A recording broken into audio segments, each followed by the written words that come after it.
Hello and welcome to the Game Theory Podcast. I'm your host, Sam Vecenie. Today, we're going to talk about the 6 most interesting rookies in the NBA during the month of March. Then we're going to talk about a prompt that I got from a good friend of mine that works for an NBA team, basically discussing what we think each team would do with the number 3 overall pick. If they were to get it, would they take Ace Bailey, VJ Edgecombe, something else? But first, let's hit the music.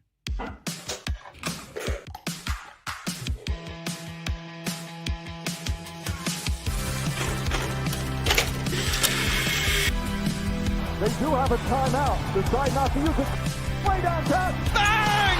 Bang! What's this gonna be? Wow! Are you kidding me? Hello and welcome to the Game Theory Podcast. I'm your host, Sam Vecenie. But if you watch the tape, what you will see completely orchestrated this game. Bryce, what's going on, buddy? What's up, Sam? How are you? Going to be a really fun next few hours of basketball. We get to talk NBA rookies. We get to talk NBA drafts. And then when we're done, maybe a little bit before we're done, we get Jaeger Dimon versus LeBaron Philon. We get Derek Queen versus Alex Condon. We get Cooper Flagg and all of the Duke prospects against all of the Arizona prospects. We get Arkansas and Texas Tech. Across the board, it's a great night of Sweet 16 basketball as well, not just for college hoops, but NBA draft lovers as well. And don't you forget that it's opening day in baseball where Paul Skeens is out there on the bump. This is cap. This is not true. Opening day was 2 weeks ago in Japan or some BS like that. They played 2 games and they went back to spring training.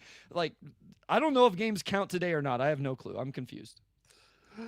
Oh my goodness. They do count today. The Pirates, I stopped watching when they were up 2-1 after the Reynolds single. So we will see how they finish up and how Skeens finishes up. I would imagine he's not going to go more than 5 or 6. So we'll go with that. But let's talk about the rookies. So every year, rookies obviously get better and better throughout the year. They build, and on top of that, frankly, just more opportunity comes for rookies throughout the course of the year because guys get injured.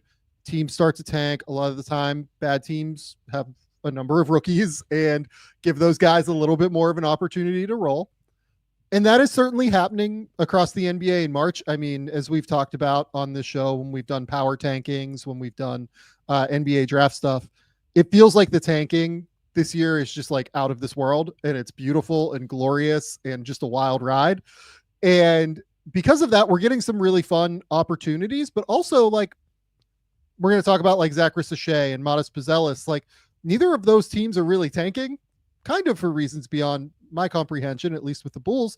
But it's fun to watch these guys in competitive environments, but it's also fun to watch them, for instance, in like Stephon Castle's case, where the Spurs obviously know that they're not contending for a Western Conference play-in berth anymore. And they're really just kind of letting him explore the studio space and giving him an opportunity to be able to see what he's capable of. Yeah, it's really interesting dynamics when you turn on games. In preparation for this, I turned on that Wizards-Sixers game from Wednesday night, and that was a ride. But a couple of the guys we're going to talk about in this episode played in that game, and so I wanted to get a little bit more updated data and get some eyes on them. The Bulls one is really fun because you know how good the Bulls have been since All-Star break, Sam? They're like 10-7. They're top 10, I think, in offensive rating, maybe like 13 in defensive or something. It might be the other way around. But they're like 8th in net rating since the All-Star break. And Kobe White is a top 11 scorer, I think, in the NBA, averaging like 26 a game on some pretty efficient numbers. It's just, and Josh Giddey's almost averaging a triple-double, shooting over 50% from 3 since the All-Star break. So I turned that on today to talk about one of these guys, and I was like, man, this team is like fun. Is this fun to watch, at least offensively? Yeah, since the start of February, Josh Giddey is at 21 points, 9 rebounds, 7.5 assists versus only 2.5 turnovers, shooting 52, 49, 82. That's where we're at with the Bulls right now. It's incredibly fun and a bit wild, and we'll talk about them a little bit later on when we get to Modest. But like, it's a fun group of rookies. It's still not like a particularly productive rookie class by any stretch of the imagination. I did rookie rankings 2 weeks ago. I don't necessarily know that this is still true. I would guess it's pretty close to true. So far this year, there are only 5 rookies averaging in double figures. If you go back through, you have to go back all the way to like the Malcolm Brogdon, Joel Embiid rookie race to find a year where only 5 rookies averaged in double figures, right? Over and had like a substantial number of games played, like over the course of a full season, right? Like there are a few guys that average double figures in 10 games or whatever, but yeah, like this rookie class by and large is still not one where I think there should be much excitement in terms of like star power, but I do think that there should be some excitement in terms of the growth of some of these younger guys like Stephon Castle, Zaccharie Risacher, Modest Buzelis, Ron Holland. We'll talk about a lot of these guys throughout the course of this show, but I'm definitely interested to find out kind of where this class settles, because again, so many of these players were drafted quite young. Yeah, and I mean, as we talk through the 6 guys we're going to talk through today, to your point, there may not be that huge upside where you're like, this is going to be the face of the franchise. This guy is going to be a number 1 option or something like that. But even Justin Edwards, I continue to watch him play and I go, I think this is a guy that can be in your rotation. He takes tough defensive matchups. He's been knocking down shots. As you know, you talked about, we're going to, what's happened since March. 37% from 3 on 6 attempts, 46% from the field overall, averaging 17 points per 36 minutes. When he gets to his left hand, he's pretty good even off the bounce. And then again, like he will take some defensive matchups. He did some interesting stuff off the ball. I'm not saying Justin Edwards is the Paul George replacement after that all goes south or whatever. I'm just thinking for an undrafted free agent, Justin Edwards may be a rotation player for the Philadelphia Sixers throughout the years. And that's what is kind of interesting. And not that all of those guys that we talk about today will fall into that category. 1 or 2 might. And then the other guys that at least are starters, like Risacher, I watch him and I'm really impressed every time I watch him play, and at least think he's an NBA starter for multiple years. So it does make it fun to talk about and intriguing to track. Yeah, so let's just kind of start there. Let's start with the guys that I think have been the 2 best rookies basically since February. I would argue that these 2 guys have been the 2 best rookies. I am at the point where I think that Stephon Castle is probably rookie of the year now. What he's been able to do over the last 25 games as compared to what like Jalen Wells, who I thought in reality probably should have been the rookie of the year through the first, 55 games of the year, 50 games of the year, whatever it was, 60 games of the year even. I think Castle over the last like 15 games particularly has really elevated himself and probably surpassed Wells at this point, even though the Spurs aren't really playing for much. I do think that Castle's performances have been really impressive. Since the start of February, he's averaging 17.8 points, 4 rebounds, 3.6 assists, shooting 46.5% from the field, 31% from 3, 73% from the line.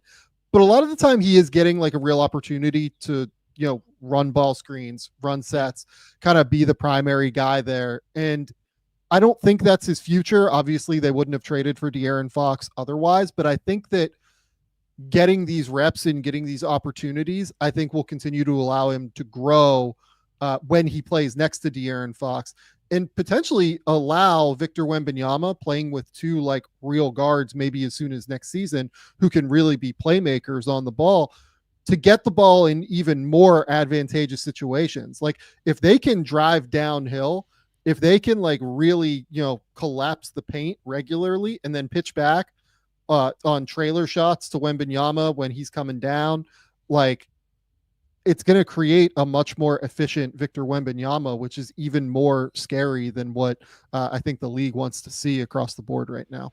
Yeah, I like that you bring up that he's getting those on-ball reps. That's what I watched in a recent game when they played Detroit, where he was the offensive initiator. Even with Chris Paul on the floor, it was still Stephon Castle running the ball screens, but I think ultimately he ends up being a secondary creator, advantage exploiter off those two guys. But then maybe he runs your second unit whenever De'Aaron Fox steps off the floor. I think Castle, other than the jumper, has the requisite skills to be good in that. I think he could be impactful offensive rebounder. He's very athletic. I think he'll be an instinctual cutter in that role. But I like seeing him get these reps in what is a season for the Spurs with these injuries where they can afford to give him exploratory reps and let him try things out, see what it looks like. And what I noticed in that game in particular, he was not good in the first half in that game offensively. And then he came out in the second half and was just as aggressive, just as confident. And he started knocking down shots. He started putting the ball in the basket. He's very physical with his drives. I'm interested to get your thoughts on the way he attacks, because there were times I was concerned with his lack of ability to create separation and some wiggle and stuff like that. But I also came away impressed with the physicality he was able to play with to go ahead and get to the rim or get a shot off. So do you have any concerns in terms of maybe he just hasn't figured out the spacing of things yet and the pace of it? Well, do you think he needs a little more wiggle to his game, I guess is my question. I think he's actually quite good in terms of like understanding spaces typically, Sure, but he tends to do it best when like defenses are bent, in my opinion. And that, like, if I was evaluating him as a future primary on-ball player, I would be a little bit worried about the lack of separation and the fact that he doesn't really like get away from his man all that regularly and does kind of have to power up and like go through dudes, right? But given that I think he's going to be more of like a secondary guy next to De'Aaron Fox and occasionally run second units, I think it's going to be a little bit easier for him a lot of the time. Like, I think that he's probably not going to have to as consistently, separate in that way. If he's going to get bent defenses like on a reversal from Wembanyama, or, De'Aaron Fox drives and kicks it out to him. And, that's why to me, the swing skill still in terms of him being an all-star just does remain the jumper, right? Because if he can shoot it off the catch in a significant way, it's really hard to guard him. Like almost impossible to guard him, frankly, because if you have to watch like his closeout, if someone's coming at him and he's able to blow by and then he's able to power up once he gets that real like momentum going forward toward the rim, I do think that is something that will really make it hard to deal with him on a consistent basis. I like the mid-range game to an extent already as well. I think that he has that like kind of footwork to be able to get into those shots pretty consistently. It does just kind of come down to the shooting as to whether or not he's going to be an all-star. If he becomes like a 37-38% three-point shooter, like, look, this is why, like, when he was in the draft, I thought that there was like an outside chance that there were some Jimmy Butler-y kind of outcomes. I'll pull up the draft guide while we're talking and kind of remember exactly what I wrote. But like the physicality, the strength, that's all there, and that's all really, really sharp. And he has that kind of junkyard dog mentality to find those like dirty area buckets on cuts and like just understanding how to get easy buckets a lot of the time. So I've been really impressed with Castle. Like, the efficiency is not great because he's still not a great shooter, but I think the general process by and large, I think is still pretty good. Yeah, I was looking through my notes as we were prepping for this, and the off-the-ball stuff I made note of. He understood relocations and floor spacing, timely cutting, offensive rebound, but as you just outlined, got to be able to knock down open catch and shoot opportunities. But to our point here, major plus as a second side creator and attacking unsettled, scrambling defenses, because he does have this background of being able to play with the ball in his hand and making reads and those type of things, which when you do it attacking a closeout, it really, really comes into play. And then you mentioned his defense. I went back to previous games this season and my notes defensively where I was really impressed, because in that recent Pistons game, I wasn't. but he wasn't bad. It just wasn't as impactful. I wonder if that's because he was doing so much offensively, though. And for a rookie to be doing what he's being asked to do offensively now without Fox and Wemby, I assume his defensive intensity and just the energy he can provide and the impact on that end is going to take a step back. But I think he has the ability to be a really, really impactful defender, which is something we've talked about going all the way back to last draft cycle, where I think we both would consider him one of the best pure perimeter defenders in that class. 1,000%. Like, I think he is like a very real physical on-ball defender. It'll be interesting to compare and contrast him and Risacher, I think, defensively, because I think they both do a lot of things really, really well on that end. While also like kind of having a few holes here and there. Like I think that Castle is a monster on-ball defender. Like I think that he is just so physical with the way that he goes about it there. So with the summary, like what I wrote with Castle is that, you know, his floor, and I had him ranked 3rd last year. I think I would have him at number 1 if I had to redo a draft right now. And I probably will do that at the end of the year at The Athletic. I basically said, like, his floor is as a contributor who helps you win important games, even in the NBA, due to his defensive prowess and on-ball ability. And if the jumper ever develops, he's one of the few players in this class with a realistic all-star ceiling.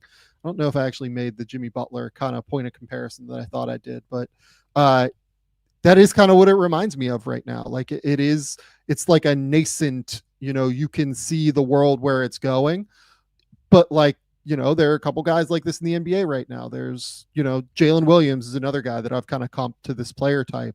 And I think Jalen is just drastically farther ahead of where Steph is, but Jalen's 3 years older than Steph too, right? So Jalen has physical tools in terms of the wingspan that Steph doesn't necessarily have, but I think that Steph has some of like the gather footwork a little bit earlier than what Jalen had, right? So I would be pumped if I was a Spurs fan when it came to Castle. I think he has been so great in this little run. And like I said, like he would be my pick for rookie of the year right now. I will say, like, the next guy we're going to talk about, though, I think is probably getting a little bit underrated in that discussion, though. Yeah, I think Castle's been really good. As I've continued to follow this, right now, as it stands, have probably moved him ahead in my rookie of the year rankings. Also, if we were doing it right now, obviously we still have 10 games, and I think things have been close enough throughout the whole year. I don't know that 10 games swing it a whole lot one way or the other, but that's where I would lean right now without a super deep dive into it. I just find him to be very, very interesting in all of the different ways he can impact the game, offensively and defensively. Okay. The next player I want to go to is Zaccharie Risacher. Yeah. I have loved Risacher recently. I think he has been awesome for the Hawks. Basically, again, I would argue since like he came back from that little like injury that he had where he missed like 6 or 7 games, if I remember correctly. Since the start of February, he's averaging 15 points, 4 rebounds, and 1 assist, shooting 52, 42, 76. Now, the thing that I will say about Risacher is the thing that we have been saying since the middle of last season when he was playing for Bourg in France. He goes through ridiculously hot stretches as a shooter, and he goes through ridiculously cold stretches as a shooter. And we've seen it throughout his career at this point. And right now he's in the middle of an absolute heater, and I love it. Like, I'm really excited. He's drilled 43% of his threes over the course of the last 25 games. Right. And he's not taking, you know, a minimal amount of them. He's taking 5 threes a game. I will say, like, the jumper, I don't know how you feel about the mechanics, but like, I think they're still funky and kind of hitchy a little bit, where like sometimes it's a clean release. Sometimes it's like a little bit more of a moon ball. Sometimes it's flatter. Sometimes like his base is a little bit wider. Sometimes it's like a little bit too narrow, I think. And it's all workable to me because I think he has real touch, but like it's just going to take a couple of years, I think, to iron this all out. To me, like, he's not like a Brandon Miller level shooter. He's a streakier shooter than that to me right now. But where I want to close on this is I think I have liked literally every single other aspect of his game over the course of like the last 2 months. I think he's been like really, really high level for a rookie kind of across the board for a wing.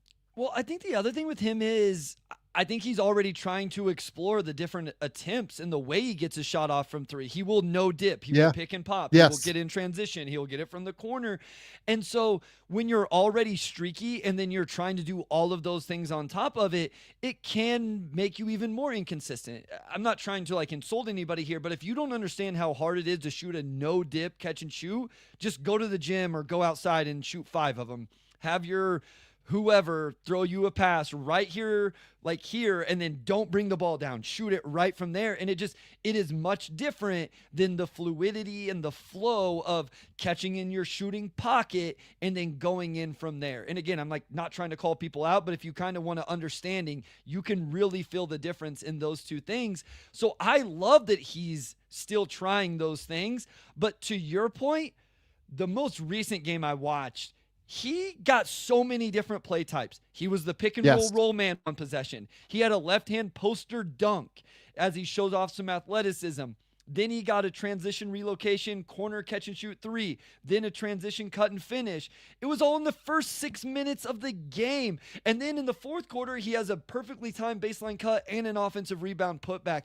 I just watch him, and I think similar to where you're at, and I go, the process of all of this is really good. He plays the game that way. He's doing a bunch of different play types. It's really impressive. He has to consistently make shots, but I find myself very intrigued, not as a high level, maybe all-star guy, because I don't know that there's a whole lot of handle or whatever with that, but just as a play finisher, as more than just a shooter, Sam, like not a play finisher just with catch and shoot threes, but as a cutter, a roll man, a transition guy. I also kind of like some of the growth he's made as a driver too. More like attacking closeouts than anything. And sometimes in transition and semi-transition, where like he had that one play that you mentioned where he had the massive like lefty dunk, like that was in semi-transition, and he like put the ball behind his back and like got it into his left hand and then like, you know, cocked it and threw down with his left hand. Right. Like that was super creative. I thought that was really, really fun and really, really sharp to be able to get to that spot. And I just feel like he's a little bit more like aggressive and decisive with his drives now than he was earlier in the year. And part of that could be that like teams realize he's in the middle of a heater right now. They're closing out on him a little bit lower. Bryce, turn your microphone up a little bit. And I think that where I'm excited about it is that he's continuing to grow in terms of that confidence and continuing to grow in terms of just how comfortable he feels on the court and like his willingness to get to like the dirty areas of the court. Like he still needs space to elevate, right? Like he's not really like throwing down like posters. You know what I mean? Like in traffic on dudes. But if he gets some space to elevate, like he'll elevate like off of 1 foot and throw down too, if he has that little bit of room to be able to go up because he's so big at 6'9" to 6'10". So I like the process of what I've seen from Risacher. Like you said, I think that, you know, he averages like 1 assist per game. I think that kind of undersells what he is as a passer even. Like he is mostly a play finisher, but I do think he like really does a good job of kind of moving it around the perimeter and making quick decisions. Like we're going to talk about like Modest and Ron Holland a little bit later. I think the difference between Risacher and those guys right now is that everything with Risacher is very quick. It doesn't feel like there's any pause when he catches and like has to like make a decision. With Modest and Ron, I feel like there's a pause. With Risacher, I feel like he knows exactly what he's doing when he catches the ball every time. And that's just like such a massive, massive piece of how to go about building if you're the Atlanta Hawks now moving forward. And the funny thing is like a lot of this has happened without Jalen Johnson.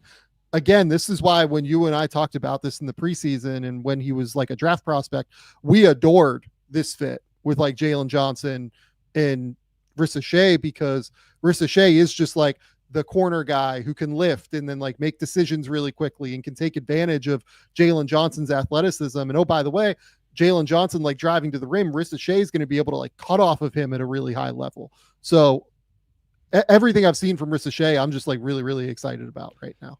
I've mentioned this a few times, but this is one of my favorite wing rooms in the NBA with what Dyson Daniels has done. I put this in my notes, and it's one reason why I stayed bullish on Risacher throughout the whole process, even when he was struggling to make shots last year and people were dropping him on their boards. I know this is coach speak, Sam, but I just watched him and thought he played the game the right way. I thought he moved to the right spots. I thought he kept the flow of the offense. I thought he made the correct passes, like all of the stuff we're seeing now in the NBA. And then you just saw the flashes of the confidence and the athleticism. We mentioned the left-hand dunk. He also has a lot of just left-hand finishing attempts, and not always fruitful, not always efficient, but I love that he's trying those things. His confidence has actually been better, and we're going to use this word with a few of these guys, but his confidence has been more than what I even thought it might be, as he can go through stretches where he doesn't make shots and then he'll still make some big ones later. What about defensively, Sam? Where are you at on that end of the floor? Because you kind of mentioned the comparison between him and Stephon Castle. I think Steph is definitely better at the point of attack. I think where Zach's overall, impact is going to be is similar to what we talked about offensively. I think off the ball defensively, he can be real impactful, low man rotator and rim protector stuff even potentially, but just being in the right spots positionally on the defensive end. Yeah, no, I love it. I'm so glad you brought up the idea of more like team-based defense. You know what I mean? That's where he excels. Like I still do have some questions about him on the ball, like in getting leveraged against guards in switch situations, right? But I think he does a good job of like staying big in those moments too, and just like using the full extent of his 6'9" frame.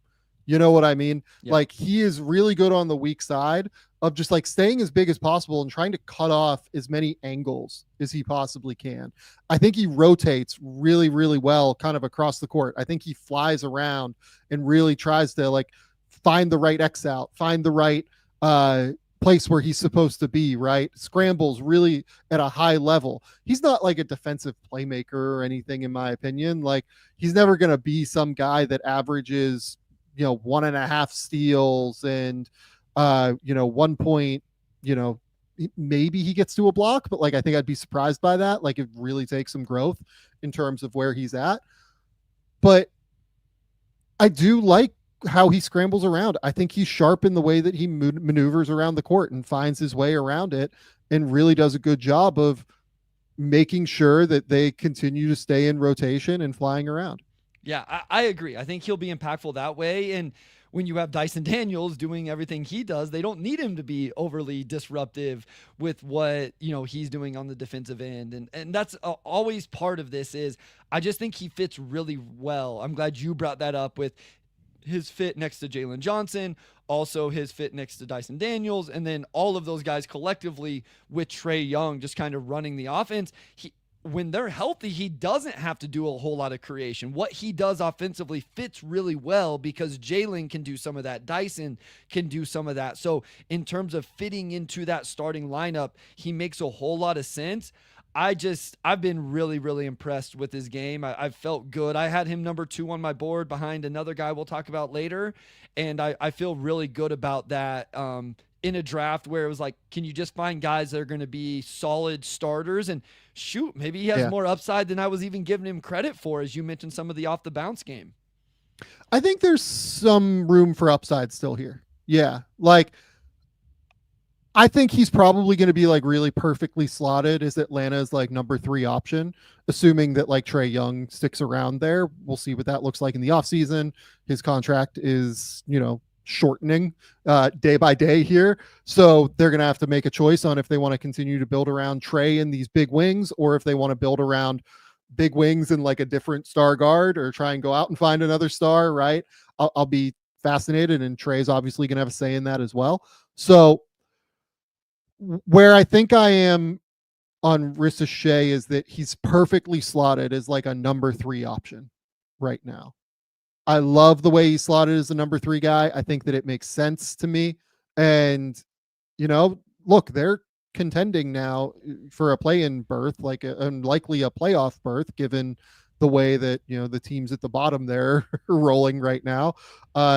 With him, I don't know. Would you argue that I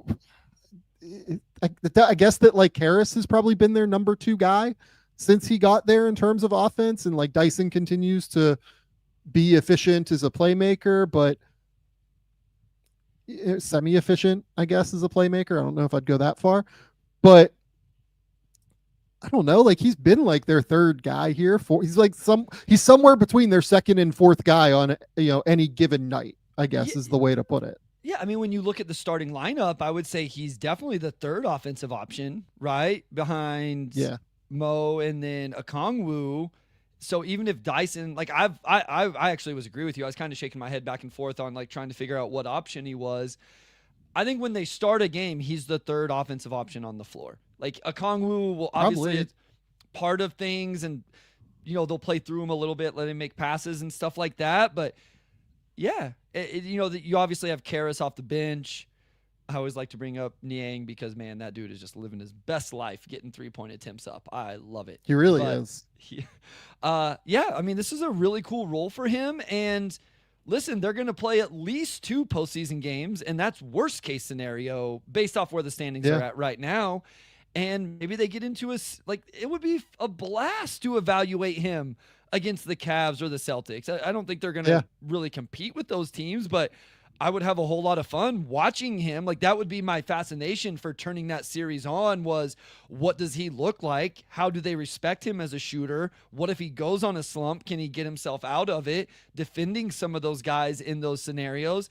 I think it would be amazing for him. And I think it would be great data for the Hawks about him. I think that that's right. Rookie of the year conversation just to close, because I do think it's going to come down to these two, given the way that they're finishing the season.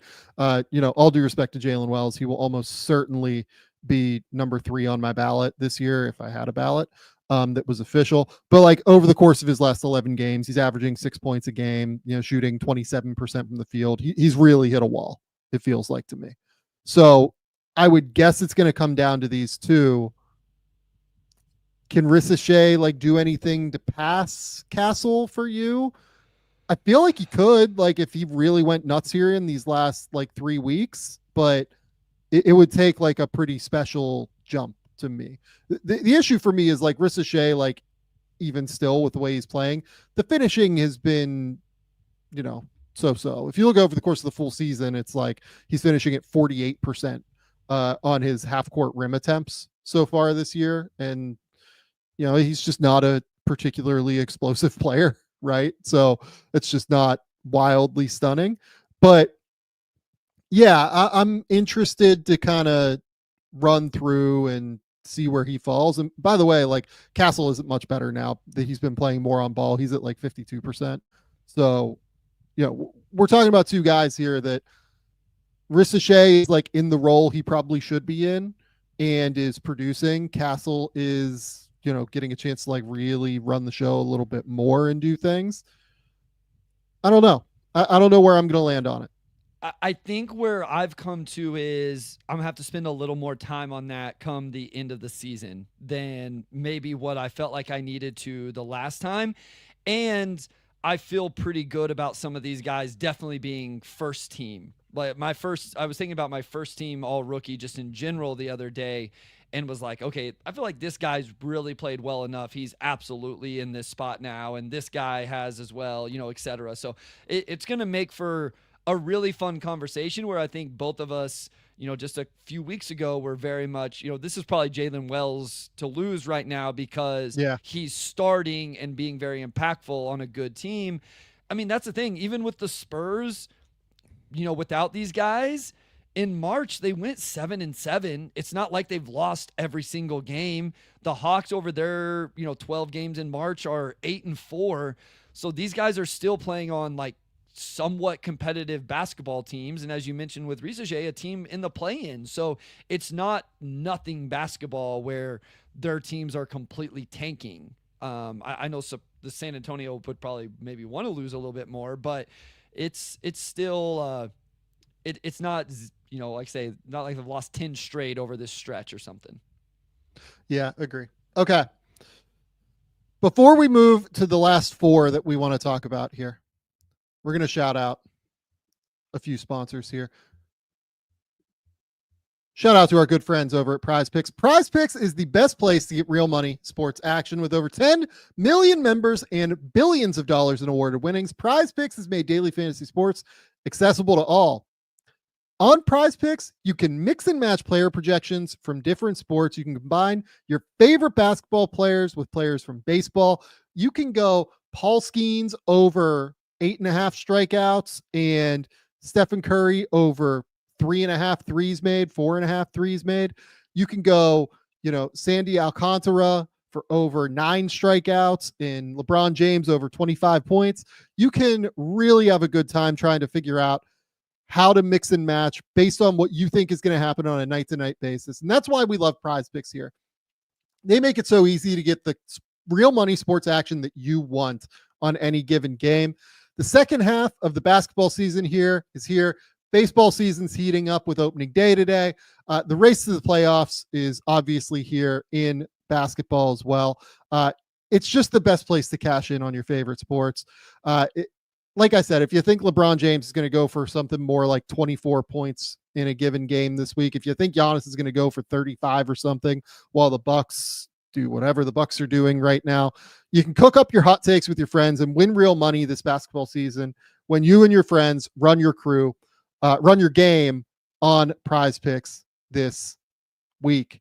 Download the app today and use the code Game Theory to get $50 instantly after you play your first $5 lineup. Download the app today and use the code Game Theory to get $50 instantly after you play your first $5 lineup. Prize Picks, run your game. Also, shout out our friends over at Mitopure. I'm feeling stronger from my workouts, and most importantly, I'm feeling like I have more energy and can recover quicker from my workouts thanks to Mitopure. Mitopure is a precise dose of the rare postbiotic urolithin A. It works by promoting an essential cellular cleanup process that clears out dysfunctional mitochondria, which are your cell's battery packs. Mitopure is the only urolithin A supplement on the market clinically proven to target the effects of age-related cellular decline. Awaken the strength, power, and resilience already within you with the first and only supplement clinically proven to rejuvenate health at the cellular level. Timeline is offering 10% off of your order with Mitopure today. Go to timeline.com/game theory. That's timeline.com/game theory for 10% off of your order of Mitopure. Okay, let's go to Modest Buzelis next, because I think that the way that he is playing while playing for this team that's trying to contend for a real playoff berth right now is really interesting and fascinating. And I find the way that he has grown throughout the course of the season very interesting, while also still being able to acknowledge that there are flaws here. So where are you at on Modest right now? Yeah, so I watched a game today just again to get a little bit of a feel for what it's looking like. And I like a lot of the things offensively. I should say I'm very interested by a lot of the stuff offensively. The three-point shooting still seems very sporadic. In this individual game I watched, he missed his first 4 attempts and then knocks down his next 2 without even hitting the rim. Even over this stretch that we're talking about of 12 games, he's 32%, but on 7 attempts, because the Bulls very much empower their players to get out in transition and shoot a bunch of threes. And that's the other thing. I think he has been very good in transition. You see a lot of people talking about Modest, and they'll post highlights of him getting buckets or whatever, and a lot of times it is in transition. But he did do a little bit in the half court that was intriguing to me as well. He had a really nice dribble combo move and then finish. It was against Luka, but it was out of the corner and kind of tight. That was a nasty move. Yeah. he was in semi transition, and he just caught him with this little, sick, behind the back move. He opened him up and then went baseline. That was pretty nasty. It was nasty, and I don't want to take credit away, but I just wanted to be fair. It was against Luka, and I mean, almost everything the Bulls do is out of semi-transition. When people tell me you can't push pace after makes, I'm like, watch the Chicago Bulls play, because they're still pushing pace even after they give up buckets. He had another one, though, where he had some shiftiness to attack through. So I find myself being interested offensively, run outs, follow up offensive rebounds, all of that stuff. I'm not sure how I feel about the defense, and I feel like he gets beat a lot, but I feel like he doesn't give up on plays, and he has good length. Yes. He definitely is going to have to add strength, because I think Austin Reeves in that game gave him a shoulder bump, and Modest flew like 5 feet, and Reeves had like a wide open little, shot off the backboard. But I do think he plays hard, and his length, if he can figure out how to continue to grow, will eventually get him to maybe a neutral defender, if he can figure out some of the other stuff. So Modest, over his last 25 games, averaging 12.6 points, 4 rebounds, 1.6 assists, shooting 49, 33, 90. Really like strong run here to close the year for Modest. And that's basically, again, since like, it's January 29th. So, start of February with a couple of games thrown in. So I think let's start with what I like about Modest. I think that he is just an exceptionally like creative driver in terms of like the way that he uses his footwork. He has just like some really, really sharp creative movements and some really, really sharp things that like rookies and young players like don't really think to do. He's audacious almost in the way that he thinks about getting all the way to the rim. And that's what's really, really exciting to me, because if you can envision him putting on the strength and putting on the requisite like physicality that he needs to be able to play through bumps, you can really see how this is going to work for him. Even like against, like you mentioned, the one play against the Lakers, against Luka, that was like nasty and that was sick and I loved it.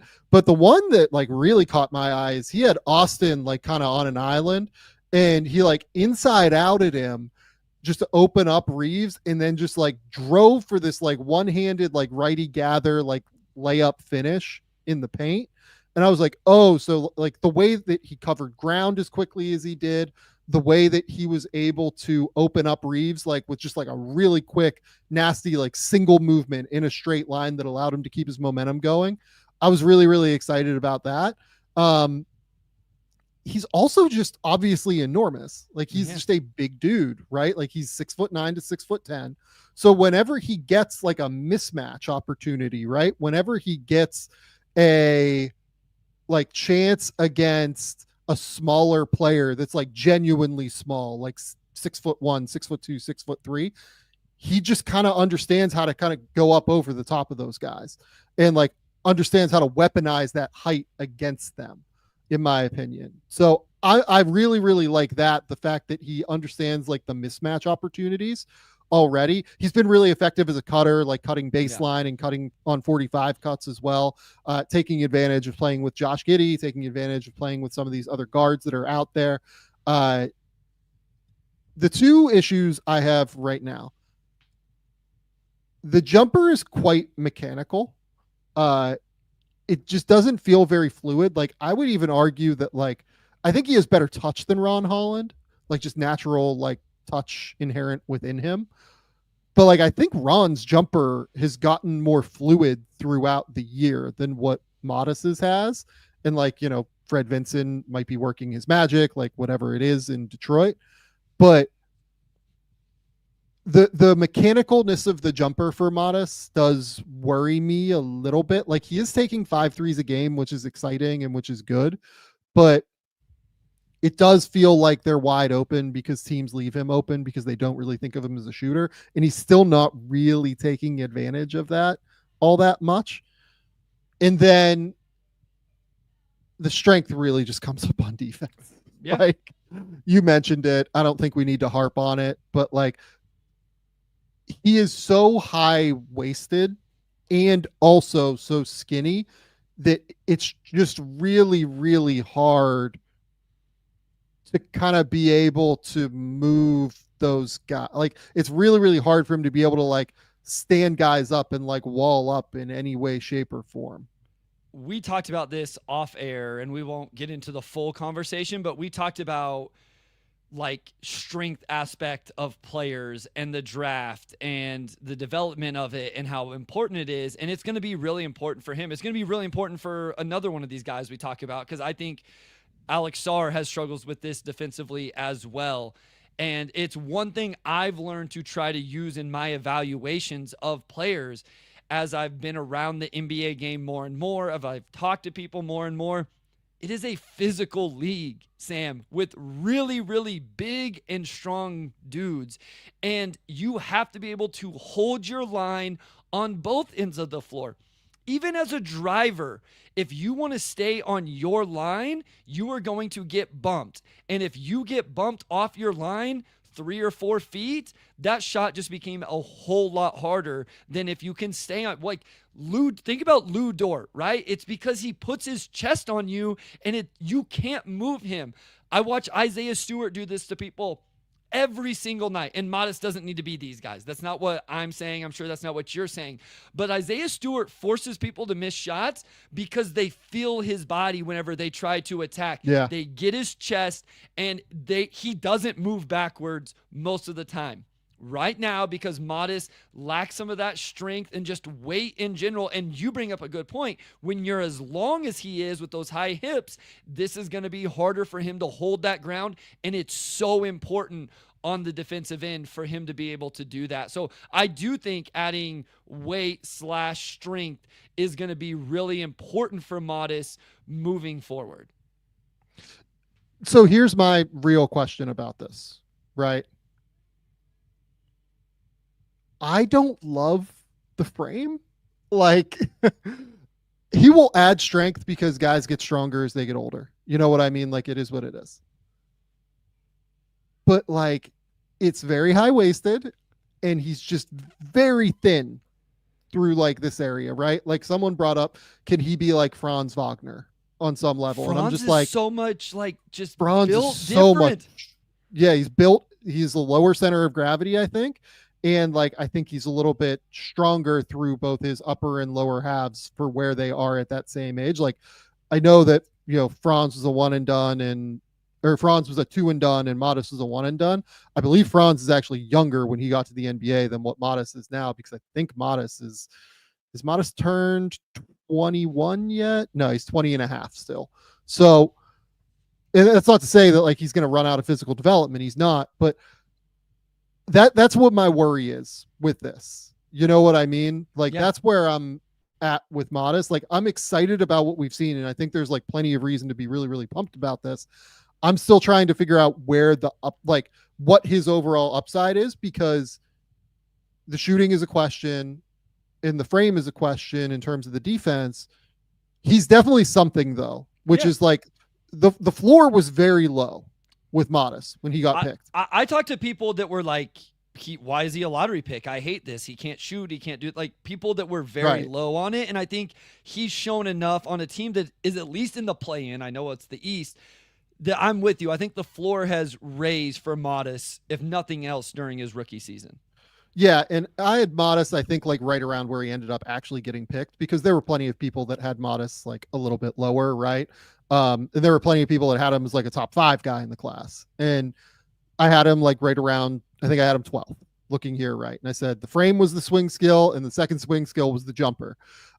What he's done recently is weaponize the gifts that he has in a really interesting way to be able to get on the court and be effective when he's on the court, which is really, really exciting.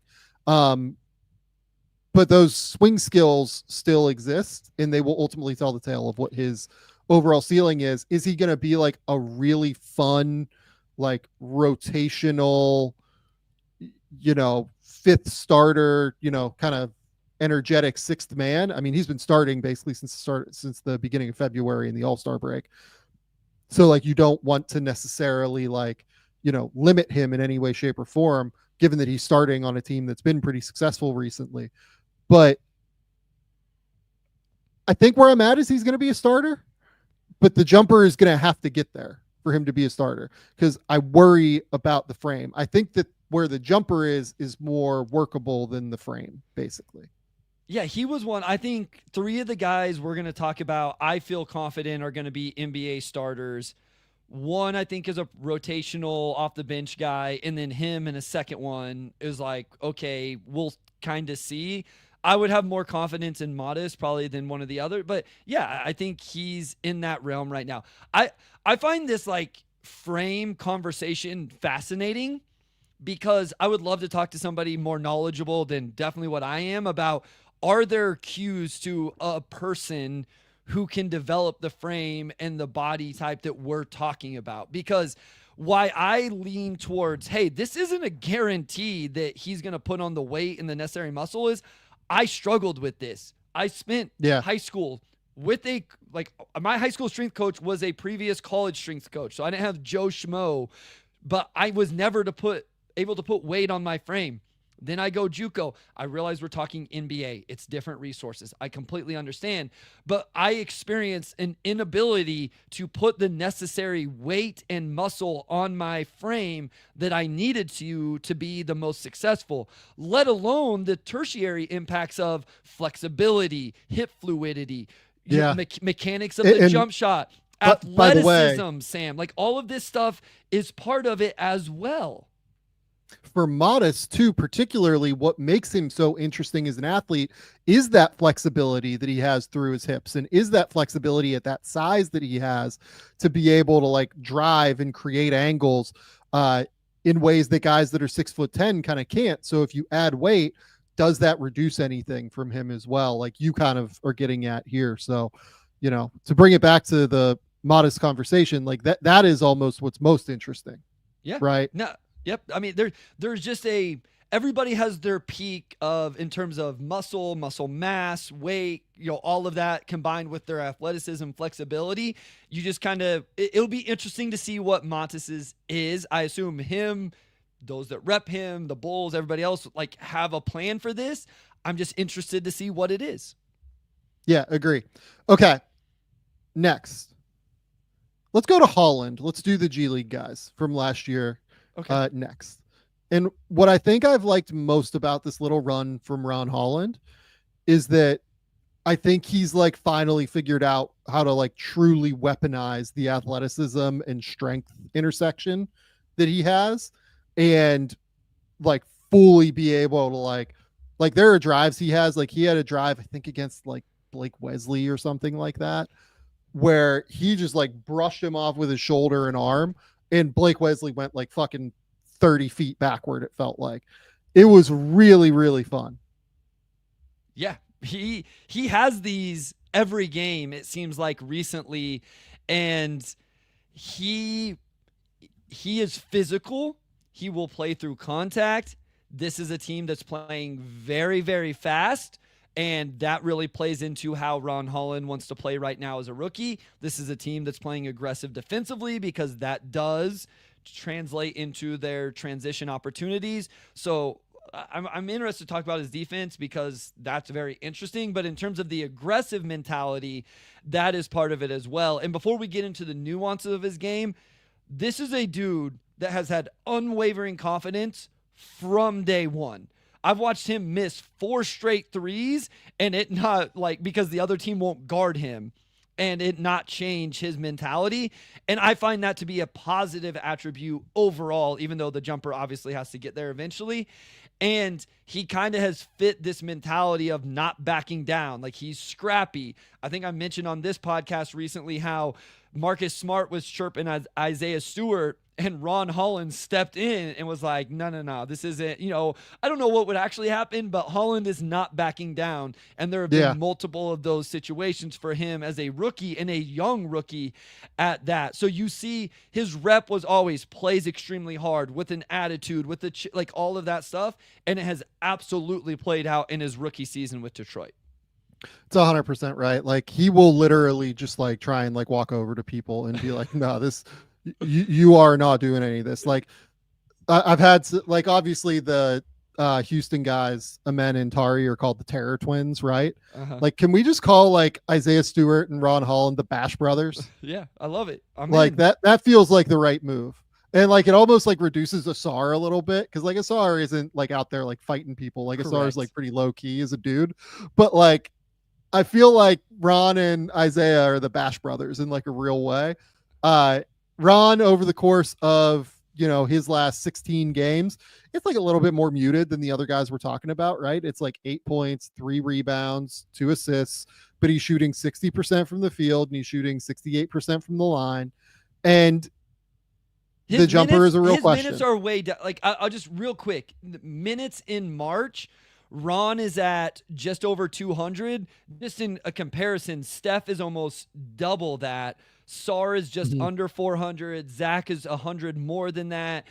I mean, so like take that for what you want. But Ron, when you just look at per game numbers, he has consistently played. I think he's played every single game this year, actually, for the Pistons.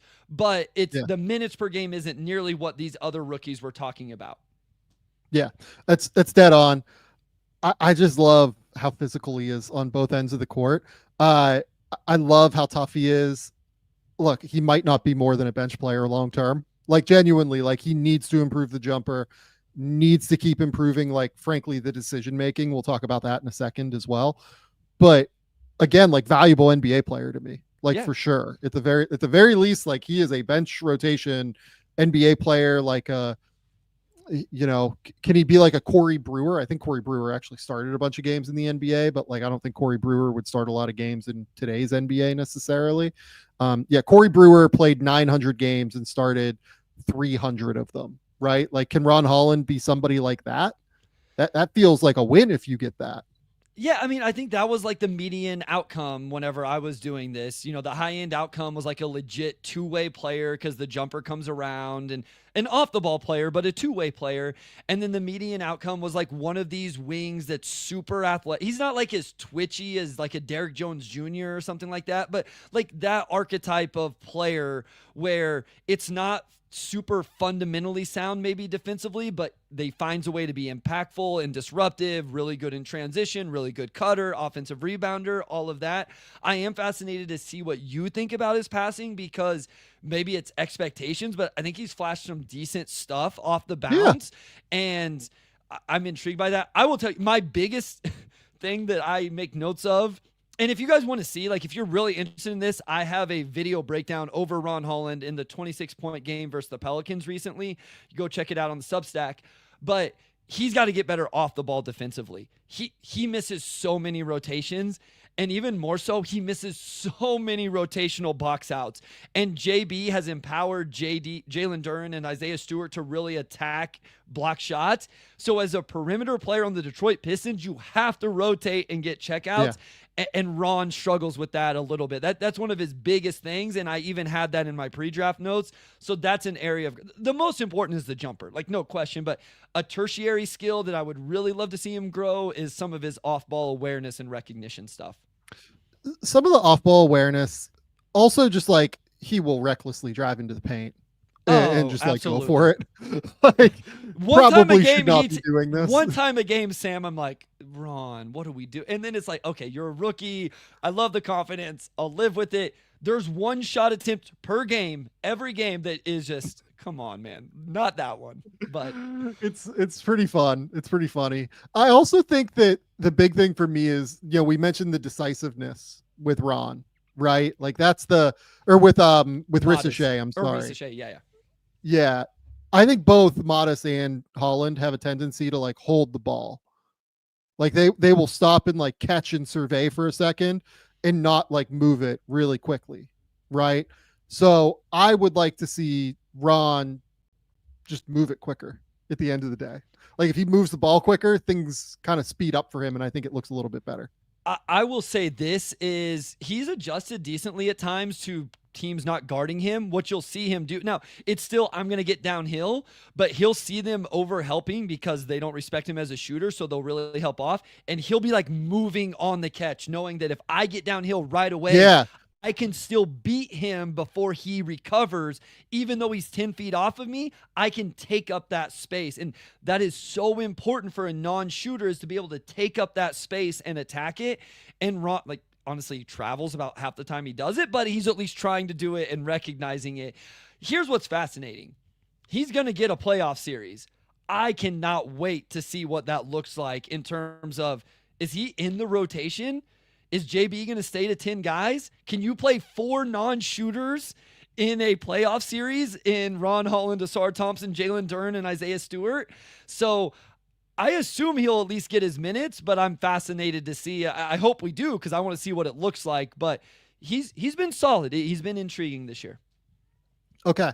Next, let's go to Alex Sarr, who you picked that you want to talk about. So I'll kind of give you the floor. But also, like, I guess this can just be a little bit more broad insofar as the Wizards have like 45 rookies playing, it feels like right now. And we can talk a little bit about the rookies in general there. But what made you pick Alex as a player worth talking about for us today?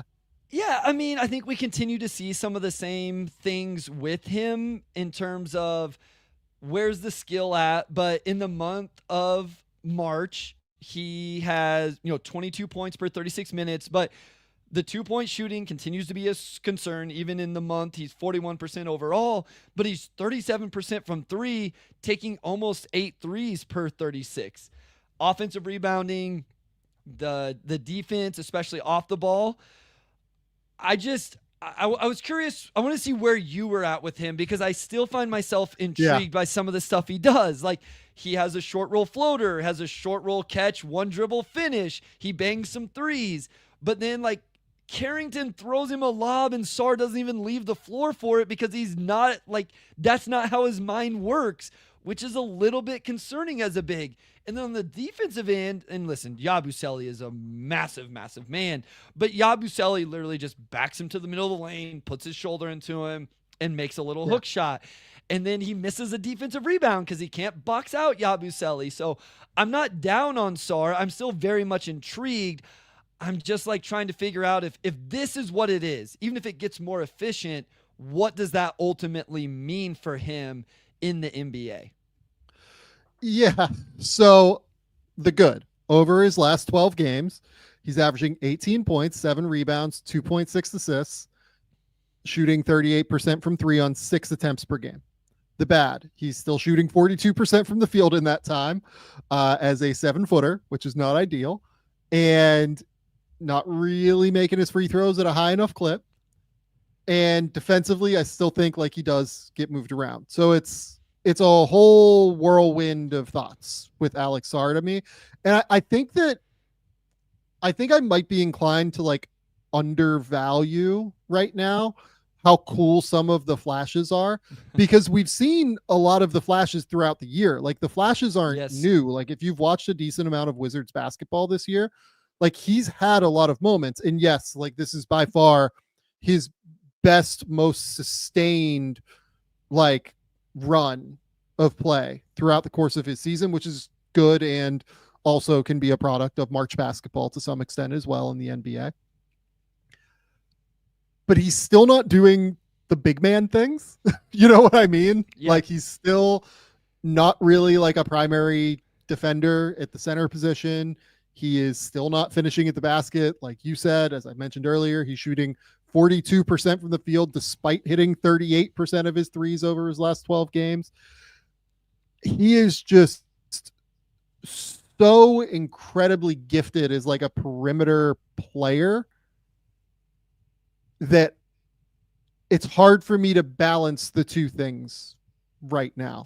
It's hard for me to balance the fact that, like, I think he does still just need so much work on the non-negotiables of being a center in the NBA, while also, evaluating these incredibly cool flashes that we see on a night-to-night basis. It's funny because offensively, the big man things is what I was worried about and I wasn't expecting him to do, and that's kind of translated. In the recent watches, I've been really kind of frustrated with his ball screen defense. And that wasn't something I was quite as good. I think he's been really good as an off-ball rotator. I think you can probably switch him a little bit, some of those things. There was one in this game against the Sixers where he was actually in good drop coverage position. He was square. He was dropped below, like he was in phase with the roll man, in good position. He was taking away the drive. The passes made, and it's like he didn't react fast enough to it. And then he took 2 false steps, and the big man still scored. I'm like, no, you You were in the right spot. It's not like your hip, like Jalen Duren gets beat because he turns his hips to the handler and then can't recover. Sarr wasn't able to recover even though he was square and in good position when the pass was made. And it just didn't make sense to me.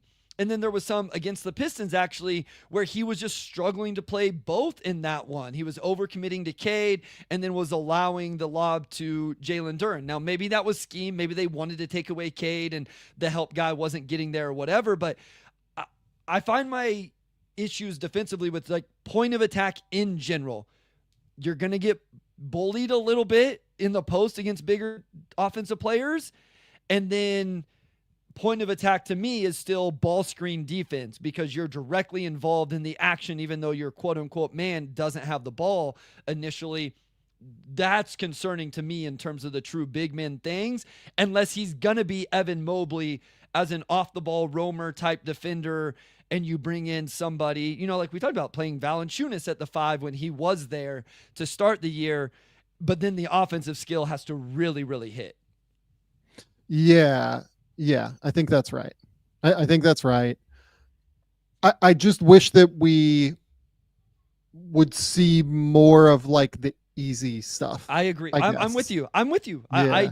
But the easy stuff can't, like, the easy stuff is the easy stuff, right? And like you might be able to improve that like in an off season. You know what I mean? So I'm still really excited about Alex Sarr. I would still take him, I think, in the top 5 of a redraft if I had to do so. I would take Sarr. I would take Castle and Risacher ahead for sure at this point.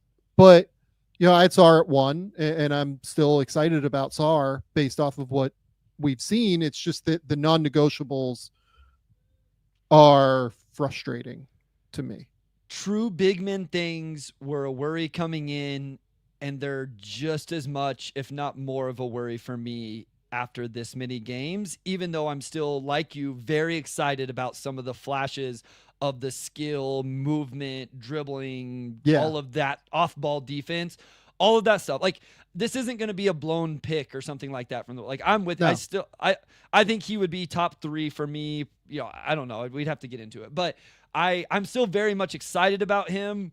I guess I was hoping for a little bit more, specifically defensively being able to hold up. But again, it could be a strength thing. He's a rookie, like all of that.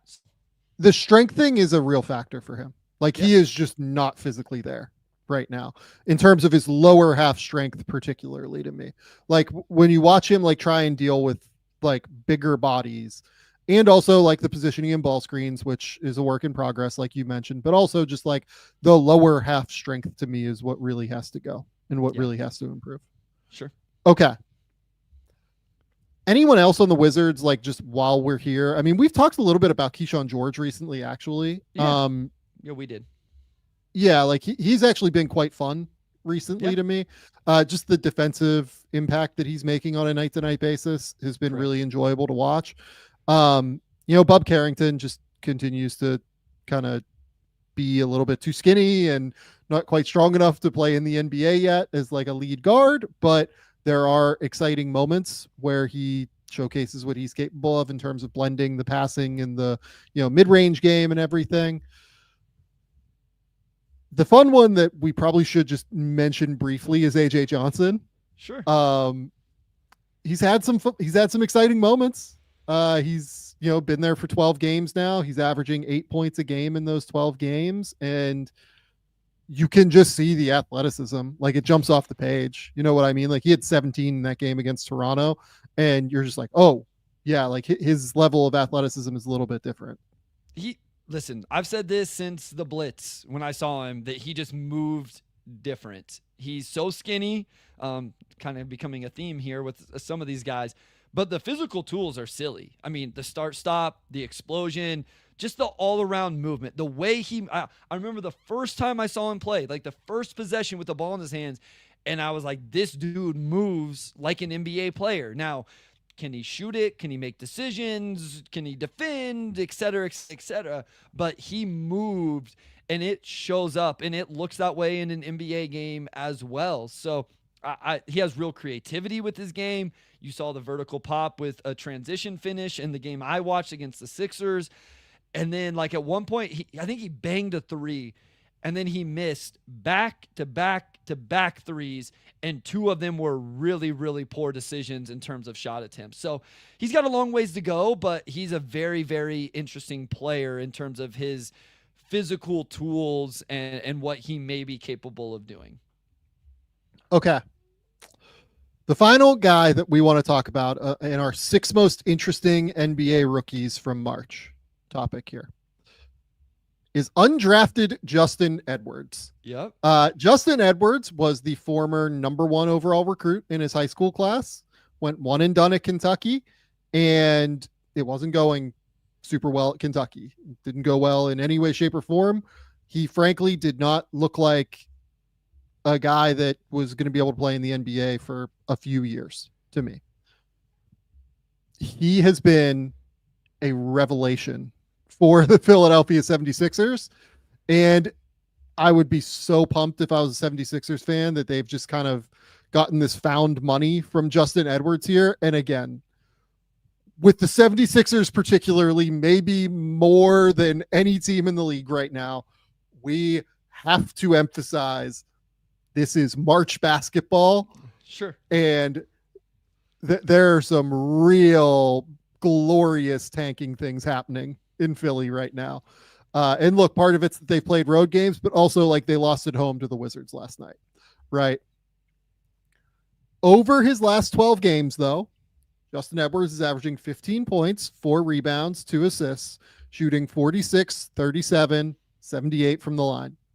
And has just been very effective. He has been very, very effective. And it is very possible right now that the 76ers are going to be able to look back at this in a couple of years and say, we got both Jared McCain and Justin Edwards in the draft in 2024 and come away with like a massive win. Yeah, I mean, I stayed a little higher on Edwards. I thought he at least should be drafted. I may have stayed too high, but I was honestly shocked. I had a clear 2-way grade on him. Yeah, so, sure. And listen, this isn't me like trying to take a victory lap. Like you said, this is March basketball. This is a team that's depleted by injury that hasn't been playing for much. This could be a rookie year. We talked about this the other day. I'm not saying Justin Edwards is going to be first team all rookie or second team all rookie or make an all rookie team, but we looked at first team all rookie names the other day and we're like, not necessarily the best judge of like future success, especially when you then look at second team all rookie. So I'm not saying what he's done means he's going to automatically hit and anything like that, but what we've seen looks like it could be translatable in terms of he's knocking down shots. I think when he gets to his left hand, he looks good off the bounce. He's not like a crazy passer or anything like that. And then I think defensively, he can be a part of a defensive unit. You're not going to put him in and guard the other team's best player like what he's doing right now. And I honestly thought he struggled with Jordan Poole. And I think he's always going to struggle with guys like that. My pre-draft notes had questions about him guarding guys with that kind of speed and stuff like that. But guarding wings, forwards, especially off the bench, I think he has the ability to do that as an overall off-the-ball defender. And to your point, as an undrafted free agent, if they get a rotational piece on a team that is this expensive, that's a gigantic win for the Sixers if he can just come in and be a 3-and-D forward that knocks down shots, offensive rebounds, and is even a neutral defender. I think that what I appreciate most about him is just like the straight line simplicity Sure. of his game. Yeah. Right? Like he hits threes and then he drives in straight lines when he can. And he's like 6'6" with a 7-foot wingspan and 6'10" wingspan, whatever it is. But he's also like expanding a little bit more beyond what I thought he had, like as a, very, very young player entering the NBA. He had like a mismatch, like floater in the post against Washington. He had like a super strong physical, like lefty baseline drive where he put his shoulder into a dude and then just like flipped up his left hand. Yep. He had a nasty like ball screen rejection to finish on the right side of the rim with his right hand, which like if you watch him at Kentucky at all, had no right hand to speak of. Like genuinely never used the right hand. Like did not feel comfortable using it, it felt like, at all to me. And then like he had like another like high ball screen where he like attacked and finished, and then like on another one he like saw that he got picked up by Tristan Vukcevic in transition. It was just like, oh shit, like I'm just attacking this dude. And then like just leverages him and like inside hand, left hand finishes on the right side of the court. And I'm like, oh, this is like the high school. This is like full scale, like high school Justin Edwards now. Like this is what we thought we were getting. And truly, like maybe it is just like the best example in NBA draft history. And I don't know if this is going to be true. I'm saying like this is the road we're on right now. We'll see if it goes off course. Maybe it's just the best example in NBA draft history of it being a catastrophic fucking fit at Kentucky or a school of any kind and it not working out.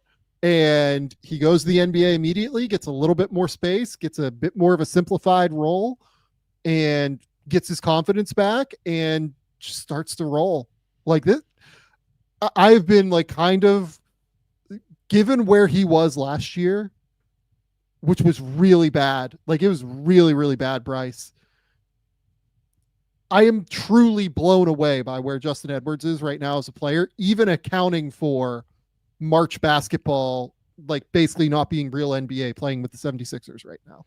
I will also say one reason why I stayed higher on him was it couldn't have been easy to go through what he went through last year. As you mentioned at the top, this is the former #1 overall recruit, at times a top 5, top 3 draft pick in early mocks, playing at Kentucky, who everybody, like your guy Reed Shepherd, not saying your guy, but like his guy, his teammate Reed Shepherd, is now blowing up, and everybody's forgetting about you.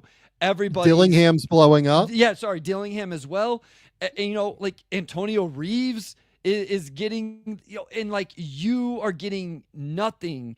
You're getting forgotten about.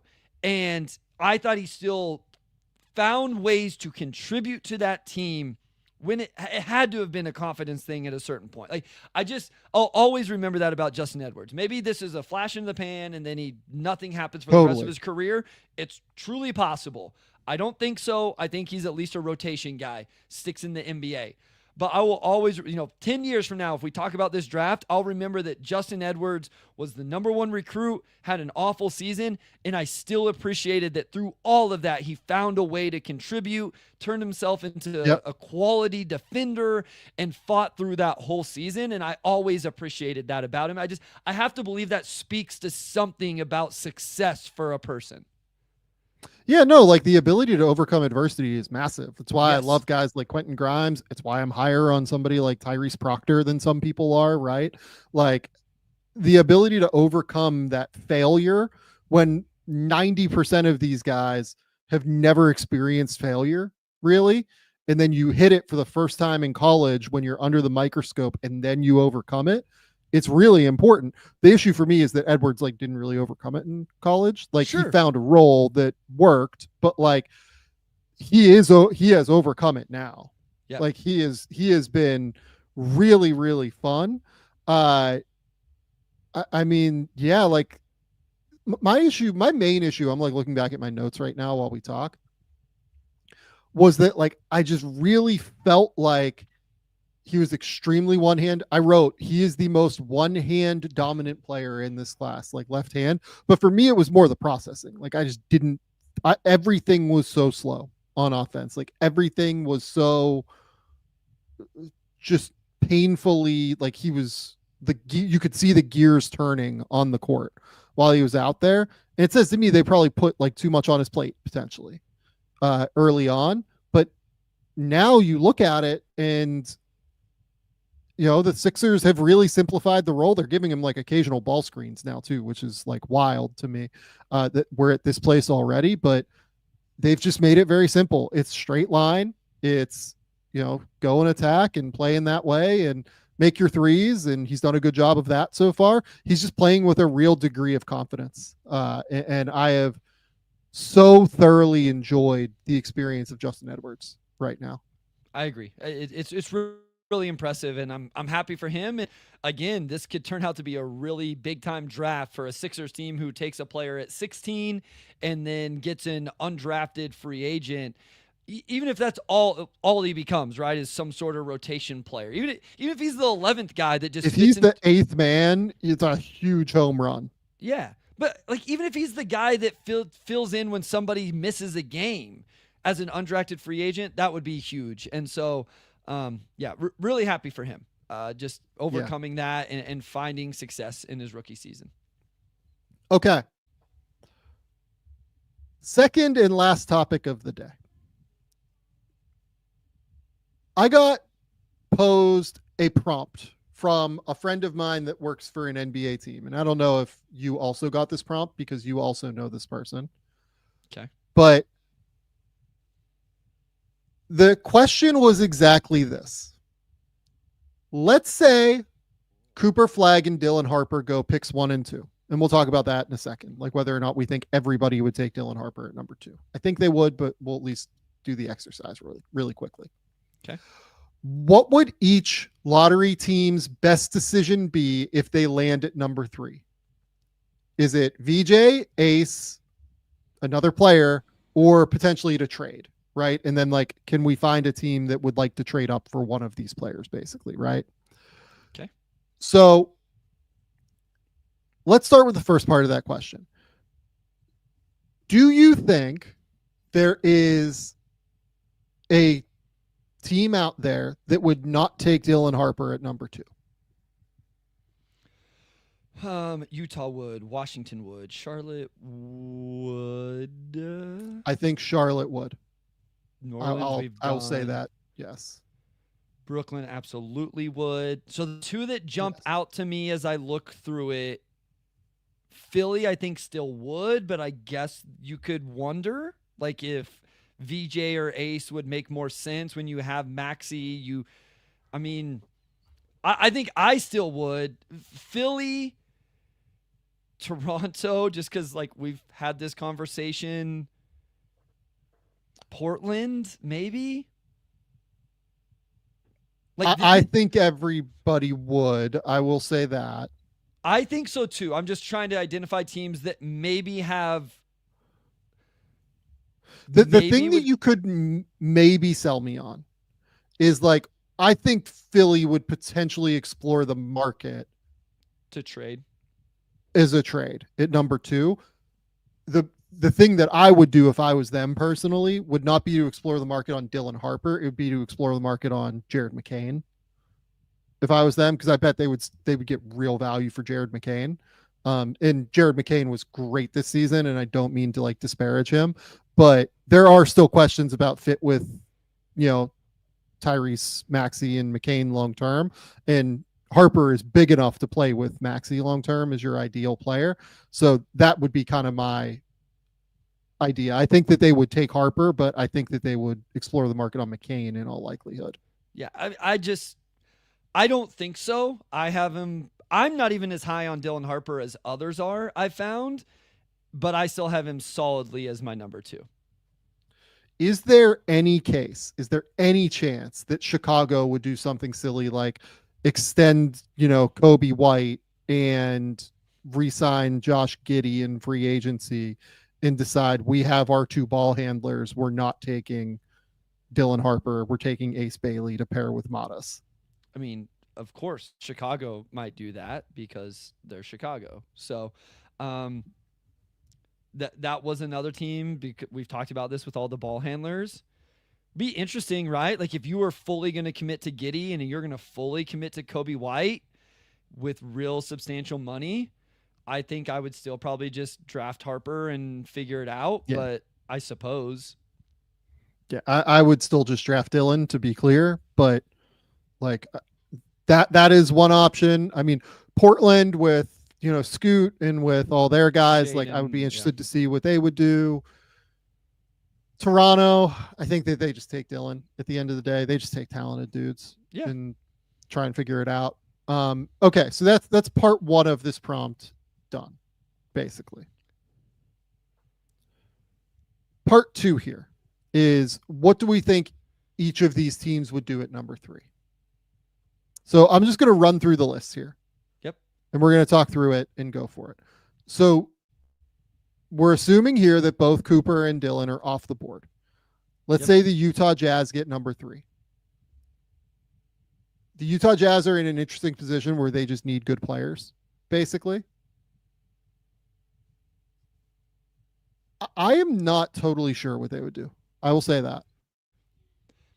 So right now, I have VJ higher on my board than Ace. Things can change. I do as well, to be clear. Personally, I VJ ahead. Yeah. Post the season's over, I go back and rewatch film and find stuff that I may have missed, and the board can change because of that. Utah is a team that, as I look through the names, like I'm instantly like, would they rather go with Ace? Like, is this an Ace team? Like, would this make sense in terms of floor spacer, big wing? Maybe. I don't know that I feel strongly enough about it to go, hey, I'm going to take the player that's one spot lower on my board over the player I have higher. I don't know that I found my argument for that. Do you have one that makes you say you should go with the player same tier, but I have a spot lower? For them, no. Yeah. I don't think they have the guy that like is the building block, right? So here's my thing with all of these teams that we're going to talk through. There are probably a few where I'm like, yeah, they should just take the guy that fits their roster best. But personally, if I'm any of these teams, if there's a team that wants to jump up and get one of these players, either VJ or Ace, and is willing to give up like real future draft capital to do so, I'm probably in favor of that. Utah is in a funky spot where like they really just need elite talent on some level. Like they can't keep kicking the can down the road. They need to just go find dudes. Man, it's hard because... Let me ask you this, Sam. I still tend to lean towards Ace has some like big time two-way wing potential ceiling stuff where, like, I guess my simplified question is, who has a higher ceiling? Ace with this two-way wing. Like, I just feel like that's gone down so much because we haven't seen the shot creation with the handle. Everything is so contested. But with VJ, it's like, what is the ceiling there if he doesn't handle the ball? Like, I believe in the jumper. I believe in the defense. But is VJ ever a top 3 option on your team offensively? It depends on if he can grow in any way as a ball handler. Is Ace ever a top 2 option on a team? Like, does he have that potential? It depends on if he can grow in any way as a ball handler going toward the rim, right? Ace has some step back stuff, has some really interesting ability to get to his shot from the mid range and from 3, but like can't get to the rim and is woefully inefficient because of it. VJ like isn't a great creator because he doesn't have a great left hand and is still working through a number of different issues. Like, I don't know if I see either of these guys as like primary creators. So I think that my answer is still I might try to trade down if I was Utah. And we'll talk about a team here in a minute where I could like see them trying to explore like moving up to get VJ. But I think I might try to accumulate assets if I'm them, even though they need to go get dudes. If you made me pick one for them, this is a team where I'm. This is one where I'm considering Ace. Yeah, I am. That's where I'm at as well. Like my natural instinct was maybe I would be in the camp that Ace probably still has more quote unquote upside ceiling, whatever. Now I there's always a caveat of what is the percentage outcome of that ceiling. And if I'm Utah, I might be hunting that a little bit more, especially like they have a bunch of guards. I don't love any of their guards. I don't even know how many of their guards are going to be starters, but like, I mean, like, is there any chance that this team looks at like Trey Johnson, Jeremiah Fears, like Khan, any of these guys? No, I don't think so. I mean, that's what, like, there's just, for me, I have a pretty solid tier break after these two, and I kind of told you this whenever you brought it up in the text, I was like, I think this is going to turn into an Ace versus VJ conversation. And we were very aware of that. I would need a really strong reason to go to Trey, Khan, Jeremiah, et cetera, the guys in my next tier, as opposed to one of these two dudes. I think I had Utah quite highly in this team needs to win the lottery rankings that we did. I don't know if I had them at 1, but like I might have had them at 1. They might be the team that most needs to like finish in the top 2 of the lottery for me for this year to be like a successful season. Sure. For them. Okay. Next up, we've got the Washington Wizards. I think I just take VJ if I'm them. Yeah. Yeah. Again, like exploring trading down, like I'm for it, but I think that I just take VJ if I'm them because I really like the idea of like having a good defensive player next to Bub Carrington, next to Bilal Coulibaly. You're trying to build this like really strong defensive infrastructure with Alex Sarr and a lot of these guys that you've already drafted that are high-end defenders, Keyshawn George as well, certainly. I just continue to go down that road and I take VJ here. So this is another one where I think I would consider Ace just because of the ceiling thing. After our mock, I had some Wizards fans reach out, and it did make me reflect a little bit. Like, hey, with where this team is at, we should be going more ceiling. We should be going, for something a little bit more. And I like the interaction and I like the reflection. I like when people force me to do so, and so.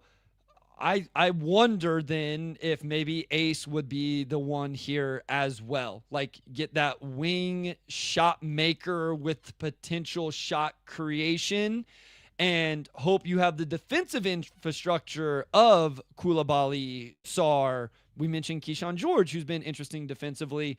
And the scary thing with Ace for this team is it goes completely against what you talked about in the mock where you would put a pretty heavy burden on him offensively right away, and that Correct. could be scary, right? So for Ace, this might not be the best, but for the Wizards taking a chance on it, I would understand if they went for what I right now would still consider kind of the higher ceiling player in Ace Bailey. I get it. I think I'm just like a little bit lower on Ace's ceiling than what some people are, and that's okay. I agree, and I've come way down on it from where I was at a certain point. I'm excited to get to the end of the season so then I can circle, like obviously we watch these guys all year, but really circle back and like find a hard stance on what I think that ceiling may be for Ace. Okay. The Charlotte Hornets, like we're just VJ, like firmly VJ. on VJ for them. VJ. Like go get like a real defender to put next to LaMelo Yes. and Brandon Miller. Like that's VJ. the very obvious one. Yes. Yeah, I'm pretty good with that for sure. Yeah, just 100%. Like you take VJ, you take the defensive player. He helps you grow and build your defensive infrastructure. I will say, like, I'm not on the VJ is going to be like an all defense guy boat. I actually thought he was not very good defensively in their first round game, particularly at the NCAA tournament. But I do think he is like a very positive, strong defender. And I also love the idea of him playing in transition with like LaMelo and Miles Bridges and all of those guys. Like, I think that's actually how he ends up becoming a little bit more capable of growing into what he can be offensively is by playing in a situation like that. I agree. So definitely LaMelo for me with them, and definitely VJ for them. And if I was them, they are a team that I would consider moving up as long as the price was not wild. In order to get VJ. I think that is just such a perfect fit for what they need that I would like really, really want him on my roster. Sure. New Orleans at 4. I think I'm leaning like keeping this a VJ. I don't find myself considering Ace as much as some of the other ones. I don't think it's a real quick answer the way Charlotte is. But I think with New Orleans, especially with Trey Murphy there, I think VJ is my answer on this one. VJ is my answer here as well. They have a number of like these big wings already, obviously, and Zion and Trey and, Herb Jones is still there, obviously, even though he's been hurt.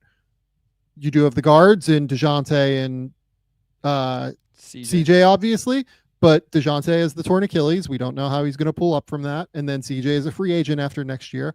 I actually love the idea of doing what I've been saying for a while now, long term, and playing Zion as your point, and then having like VJ as your 2 guard, almost off of Zion, that can guard at the point of attack, like your opposing team's best player, or opposing team's like best perimeter player, point guard, whatever you want it to be, and then just weaponize Zion on the ball all the time.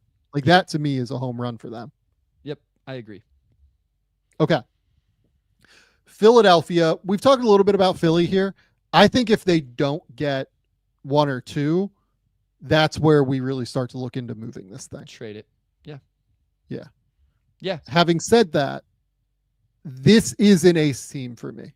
Yeah.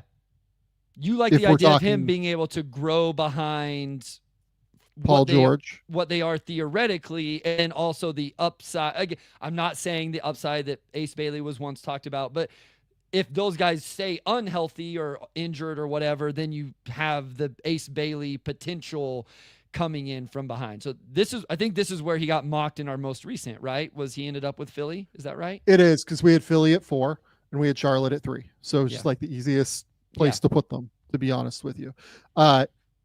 If they're not able to trade out, I do think Ace makes sense. They need a little bit more size, more than they need like another smaller-ish guard in VJ, which, they already have Quentin Grimes, Jared McCain, Tyrese Maxey, obviously. They have like that core there.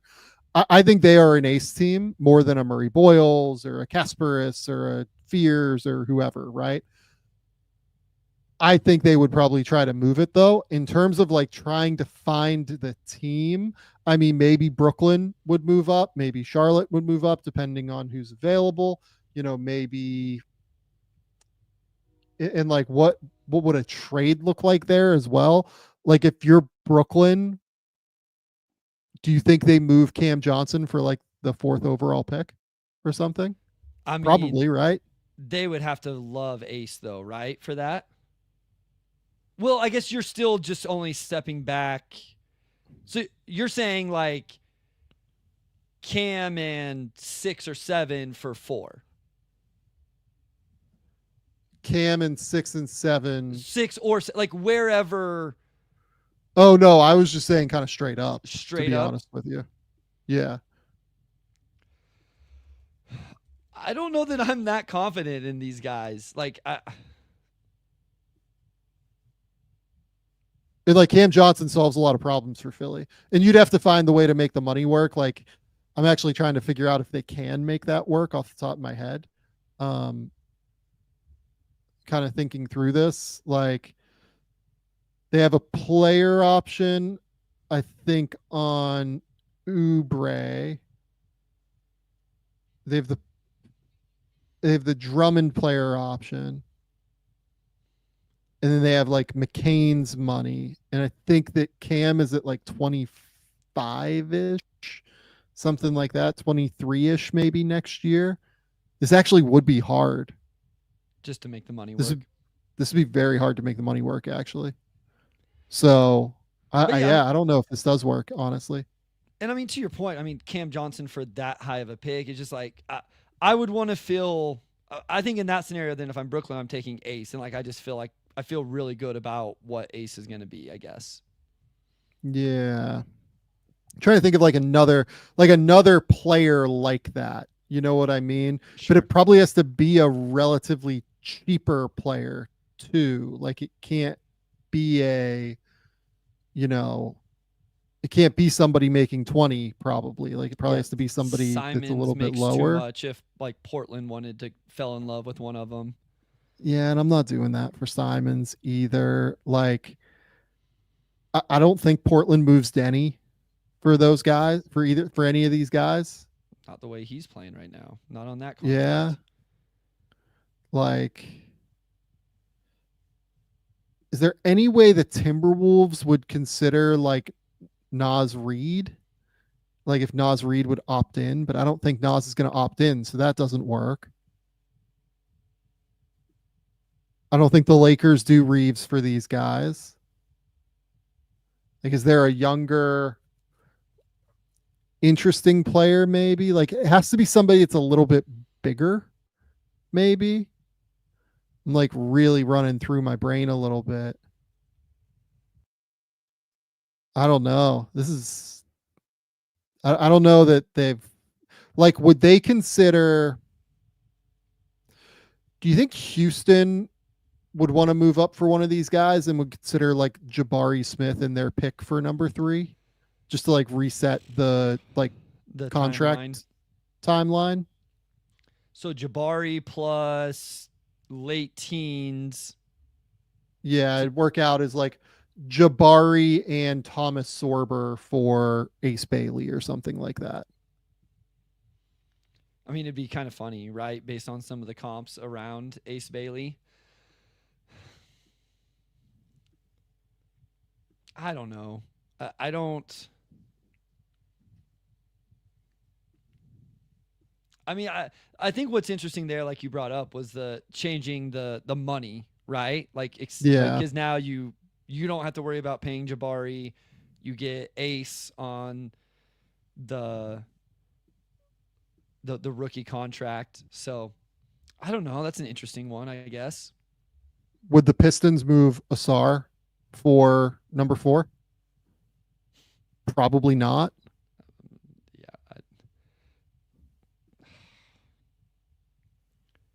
Probably not. I don't know. I mean, it'd be interesting again, but like I think as we talk through this stuff, I must just be a little bit lower on, like, I like these guys and they are in this tier, but I think maybe I'm too low on this draft all of a sudden at the top, because I wouldn't feel great about that if I'm Detroit, like swapping out a Sarr for Ace. Maybe I'm crazy though. I think Ace has like a little bit more ceiling if the offense like really comes to fruition, Sure. but I don't know. Yeah. Yeah, and like if you're the Sixers, like the idea is, oh, we're getting like this dynamic defensive player to put in between all of like Maxey, George, and these guys. I think that like that's the kind of player it would have to be for them to move it. Like, I'm not saying Sarr specifically. I'm saying like a cheap, probably rookie scale player for the number 4 overall pick that could come in and be like ready sooner than Ace Bailey or VJ Edgecombe for Philly. Yeah. I think for Philly though, I still might just take Ace. Yeah. And just like see what happens. Sure. Okay. Number 5 or number 6 here is Brooklyn. Brooklyn, I think they probably take Ace. I mean, that was another take the swing. Yeah, I think so as well. Like that, my natural instinct when I read them was Ace. So yeah, take the swing, take the upside bet. You have 3 other first round picks this year to where you can go get like really good, high end players. I think I'm just like taking Ace and seeing where it goes if I'm Brooklyn. Number 7, Toronto. I mean, I think this is VJ personally. My natural thought was VJ as well, because like how many guys can you try to prioritize offensively? I think he makes more sense, just like the shooting and the defense. I mean, it'd be fascinating if they went ahead and added him to it, though. So you've VJ, Quickly, Barrett, Barnes, BI, Ingram. Yeah. Like that feels more workable to me than Ace for sure. Like I think it's definitely, I think it's definitely they take VJ over Ace, given that they now have Ingram and Barnes. Yeah. I marked them as a VJ team. Yeah. I think they're probably a VJ team. Miami. I instinctually thought VJ here as well. I think VJ here as well. I think VJ just like kind of fits their mentality a little bit better. Yeah. Just the defensive like energy and intensity consistently being there, the potential to like let him grow as an athlete. Like they're a really good developmental organization. Yeah, I think that's probably right. I think they probably take VJ over Ace, and I think that they would keep the pick if you made me bet. San Antonio, number 9. That's interesting. I haven't thought much about San Antonio in this regard. Just because like they can't possibly move up again, can they? It can't happen again, right? I mean, it can. So my natural Look, the better positional fit is Ace, but like the So- organizational fit is like VJ. It's weird. So that's where I was. My initial thought was VJ, but then the more I thought about it, the more I became intrigued with Ace, because I think the thing is always, and he showed some defensive, like that's where I think he, like, the one thing he really has done defensively is be disruptive, right? Like block shots and stuff like that.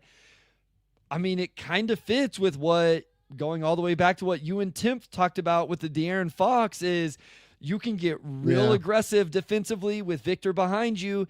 And we talk all the time about putting floor spacing around Wembanyama and Fox. Ace still does that. Like, I think he's going to knock down shots, even if it only ends up being catch and shoot stuff, right? Even if none of the off the dribble stuff comes around.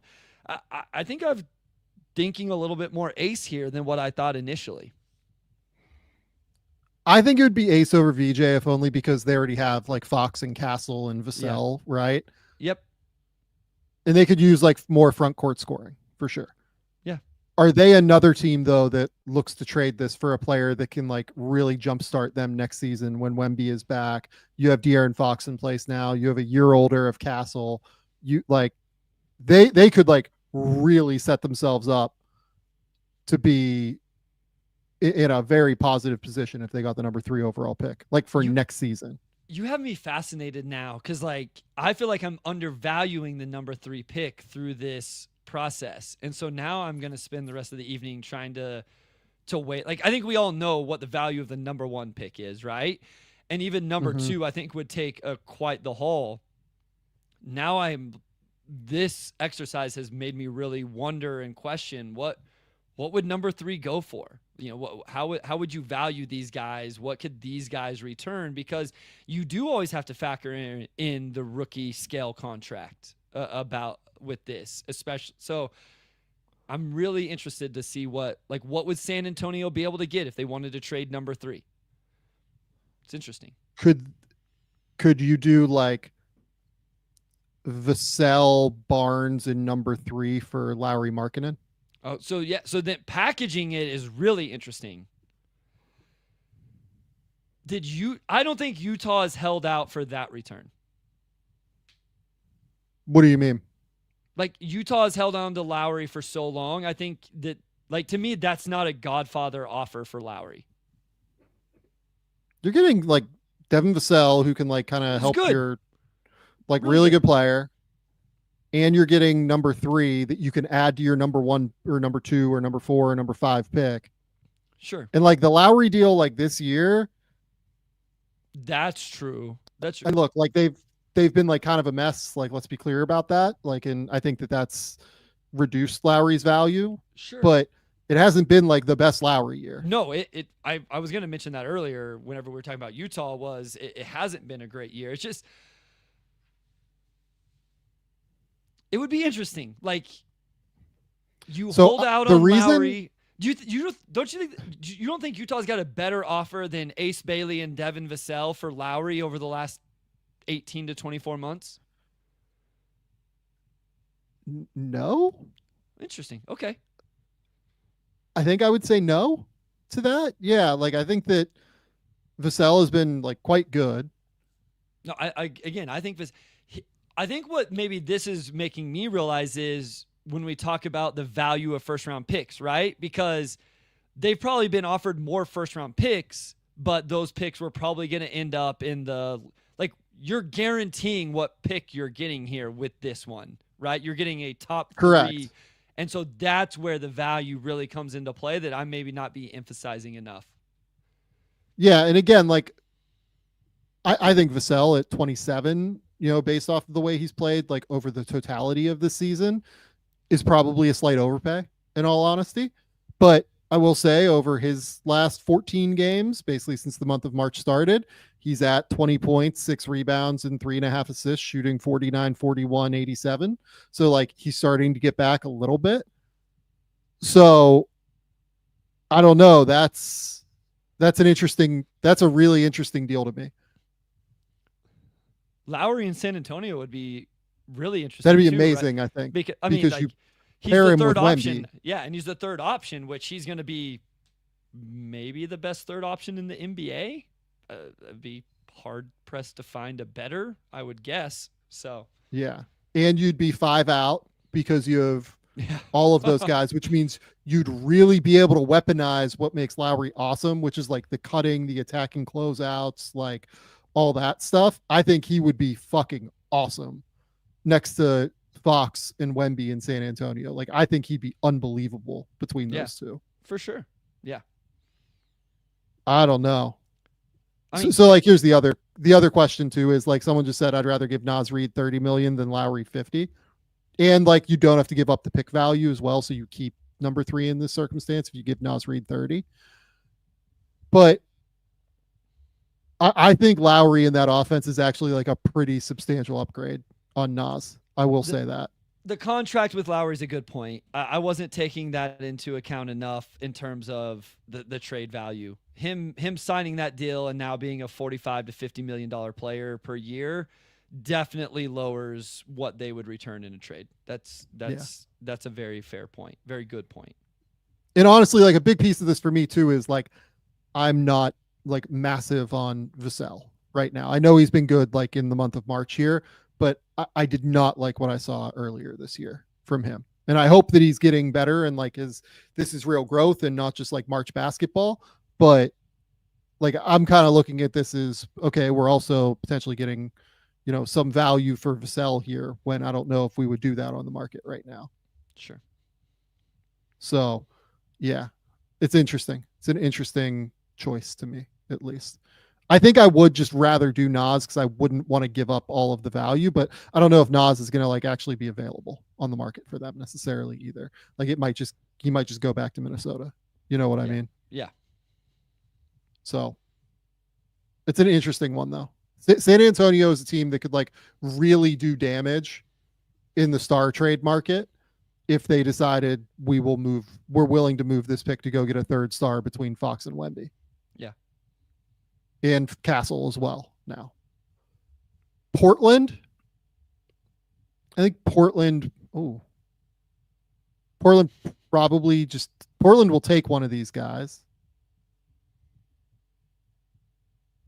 I think that I think it's Ace. I think they take Ace, to be honest with you. My initial answer was Ace as well. Yeah. I think a little bit depends on what they do with Simons. If they're definitely planning on moving Simons, I think some minutes open up for VJ.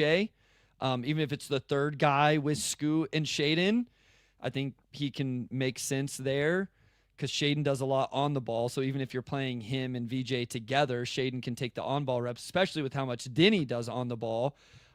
Ace with Denny and Tumani would be really interesting, though, as well. I kind of like the idea of either one of them in Portland, but this is probably because I like the young foundation that Portland has right now, which we swooned over a couple episodes ago. Yeah, we've done that enough. I think that I'm just like trying to construct lineups as much as anything. You probably want Denny and Kamara at the 3 and the 4, and they're both better than Ace right now. 100%. So like, if you trade Simons, is it actually easier to get VJ on the court? It is. I agree. Yeah. But if you move Jeremy Grant, then it's just, like, to me, it's the same thing.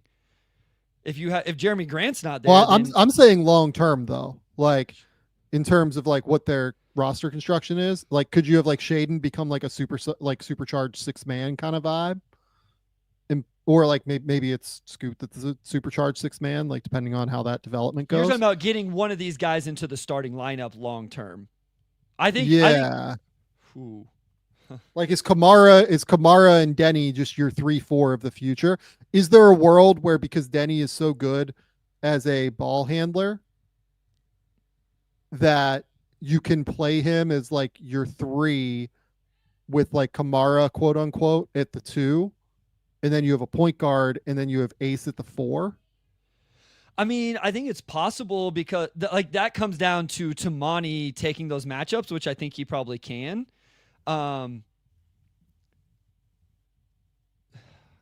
floor spacing could end up being a real issue there, especially, you know, Yeah. depending on how Scoot continues to develop. Yeah, that's an interesting one. Like, which one makes it easier to get into the starting lineup?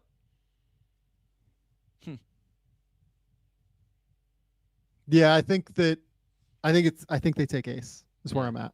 Sure. Ace feels more like what they've built around recently to me than VJ. Chicago at 11. So like I prefer VJ for them because I want the defense and I think that's what they need, but also they have a million guards and like, you know, you have to figure out what to do with Kobe White. You have to figure out what to do with Giddey. Like, can you play all three of those guys together? It's an issue. Maybe Ace like is easier to fit in team wise there. I like VJ there because I think he fits exactly. You mentioned the defense, and then I talked earlier about the way they play in terms of pace, and I think VJ is going to be super successful playing at the top 3 pace in the NBA. I think that's probably right. Yeah. Man, they're just small though if you take VJ is your core. I guess Giddey's 6'8 though, 6'9, that helps. I mean, but you could start a lineup of Kobe, VJ, Giddey, and then I mean, modest at the 4 is like a modest thing, not as much, you know what I mean? Like we talked about the being able to hold up physically there, but that trio I think isn't inherently an issue because of Giddey's size as your primary guy. Yeah. Okay, these last few we can just like spend precious few minutes on because they won't have much of a chance. Dallas. I mean, so like, is there a chance that they're a team that could like look elsewhere? I mean, honestly, they're gonna move if they get 3. They're probably moving it and trying to like build for the current, right?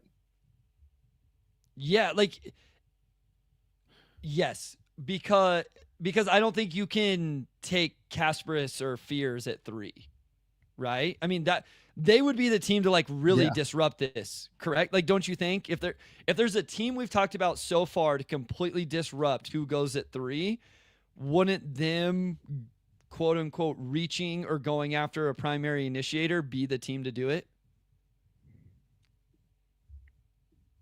I don't even know about like a primary there, but almost maybe I think they would trade out. Like I think that if they get 3, they're going to look at like trying to go get like a current player. Agreed 100%. I'm just saying if they were forced to make the pick, I wonder if they're the one team that maybe could zag when in this scenario. I'm with you. I think if they bump in the lottery, they make the move to go get some on-ball creation. Yeah, like I think that's the choice for them, like pretty clearly. Like if you're them, I'm like trying to find the team that works. Like, is there a team that they would do this with? It probably has to be a bit of a bigger person that can play with Kyrie when Kyrie gets back as well. But could it be, man, it's hard. I'm like trying to find the player. I don't know if I have the player. Trade him for Josh Giddey. I mean, that'd be funny. That'd be very, very funny, but it's not going to take 3 to do that. And I think Chicago's just going to re-sign him. Yeah. I mean, like, could Toronto like move one of these guys for that pick? Like move IQ for him? How do you make the money work with that though? I mean, Dallas has money. Like Dallas has like a bunch of those like random mid-sized contracts if they want. But like IQ's not enough for 3 given that contract. So like, no, that doesn't work. Yeah, I don't know who this. I mean, look, like I'm sure they would try for like the team here that they would try for is Devin Booker or Kevin Durant. Like they would try to get one of the guys from Phoenix, I think. Yeah. But I don't know if like Phoenix would then have to move 3 somewhere else because Phoenix is going to try and go get a star. You know what I mean? Yeah. So, yeah, it's interesting.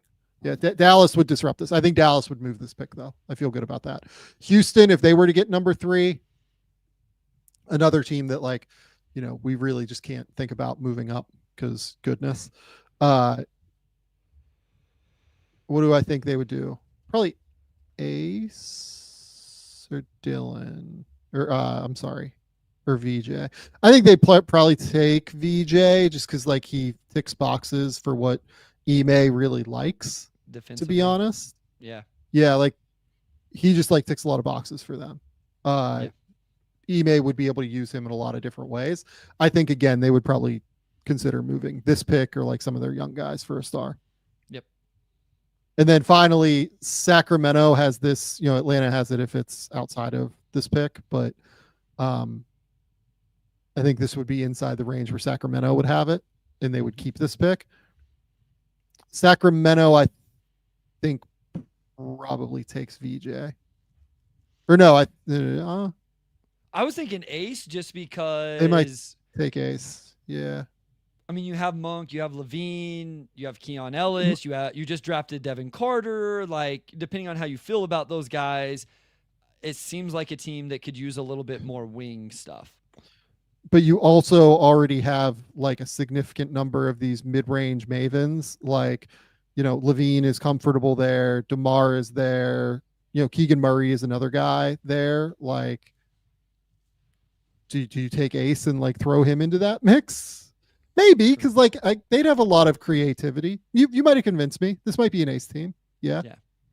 It's interesting. Yeah. I did not anticipate as many Ace teams for having VJ. To be clear, I have them in the same tier, but by having VJ a spot higher, I thought I would answer VJ more than what I ended up answering VJ. I think that's right too.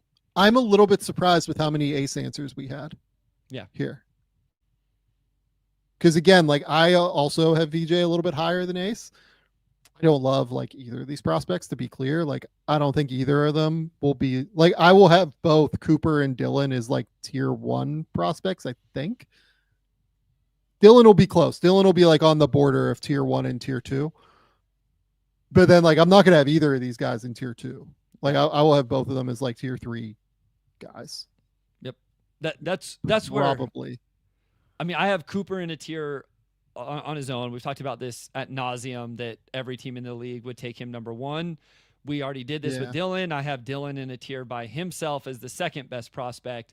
And then I have these two guys before another tier break before the next group of guys, which makes things at 5 get really interesting as well. But like it's a solid tier break between Dylan and these two for me, which is why he would be number 2 pick as we talked about for all of these teams. I think I have this as a tier break. I'm like honestly trying to decide if I have these guys as even like tier 3-ish guys for me. Sure. And group them into that next group of guys anyway. Even if they're at the top for sure, they're in a tier with these other guys. Yeah. Like honestly, like I think I'm just like a little bit lower on these guys than what some people are. And that's kind of where I sit on it, but I also understand people if they're higher on it. You know what I mean? If they think Ace has like some basketball ability, to be able to create shots and be a 20-point per game scorer. Yeah. Huh. Interesting. Yeah, it is interesting. It's very interesting. VJ is going to go somewhere in the top 5 or 6. Like I feel good about that. Ace will go somewhere in the top 5 or 6. You could sell me on one of these guys. Like we didn't talk about this possibility of like Derek Queen, Trey Johnson, Khan, like guys like that going ahead. There's a world where that happens, but listen, I will admit, like I've come around more and more on Trey and the ability to knock down shots at his size. I've come around on Derek Queen, at least offensively. Like I was not appreciating his game enough on the offensive end. And so I've definitely come around on those guys more to where, again, whenever I go back through all of these guys and watch specific things and all of that, it very well could be that I don't know if any of them will pass these two, but they could end up in the same tier where it's like, really this guy could use a Derek Queen level player where maybe I end up saying, for 1 or 2 teams, he actually could be the guy, or Trey's floor spacing or something like that. So it is it's still interesting. We got a lot of time and a lot of film to watch still, and intel and all of that stuff that's going to come in yet. We're so far away from this thing. Like, Yeah. we're so far away from the draft. It feels like it's closing in, but like there are going to be 45 different things that happen between now and then. I mean, but this was a fun exercise. We're about to get Derek Queen gets against the Florida front line literally as we're signing off right now. Like, that's going to be a really good data point against a team like Florida, and how he defends those guys on the other end. Like, this is going to be a great game, in my opinion, to evaluate Derek Queen against Alex Condon, Chinyelu, Han Lawton, Hawk. Like, all of those guys are really interesting matchups for him in different ways on both ends of the floor. So, Thing that, you know, might look stupid here in 2 hours that I'll just say, I think Florida beats them by 20. Florida's good, man. Florida's really good. The way that Maryland plays, like in drop or like if they zone up, like it's just a really bad matchup, I think. Plus the whole, I mean, the Willard thing is like a catastrophe. I mean, like that just feels like such a mess. It feels like, you know, the Maryland title was getting to the Sweet 16 with that crazy, you know, Derek Queen shot to get there. Yeah, to me for sure. I'm going Florida by like a big number in this game, I think. Love it. So, okay.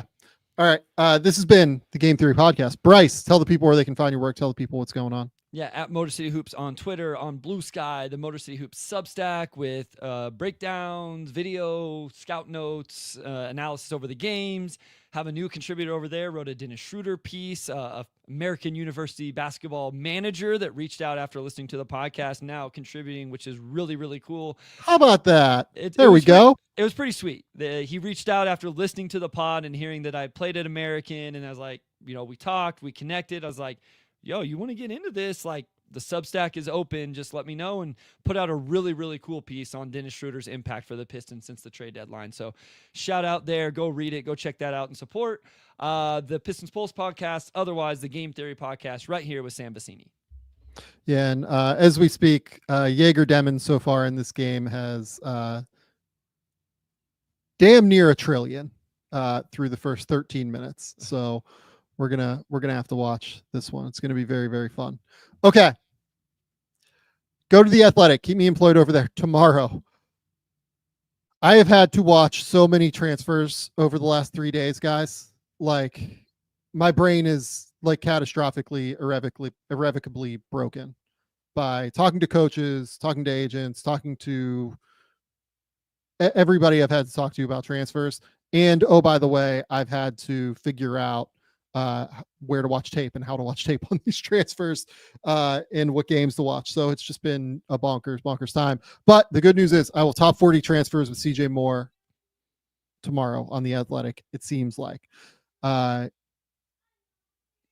Keep it locked here. We'll have some pool videos up from this. We'll have I will have some tape breakdowns coming next week. I've kind of decided, like, I want to get back into the tape breakdown game. I am definitely doing Tamani Kamara. I saw somebody ask about Alex Sarr earlier. I think that Alex Sarr would be a fun one to do right now. So I will do a tape breakdown of Alex Sarr, hopefully in the next 2 weeks. I am going to very much try to get a couple of these done for next week and get tape breakdowns done for the YouTube channel. I really enjoy doing them. It's just this time of year is a catastrophe for me. Keep it locked here, though. We're going to have some really fun stuff on the YouTube channel. Go subscribe on the podcast feed, Game Theory Podcast. You will get everything you need to know there. Until next time, we'll talk soon.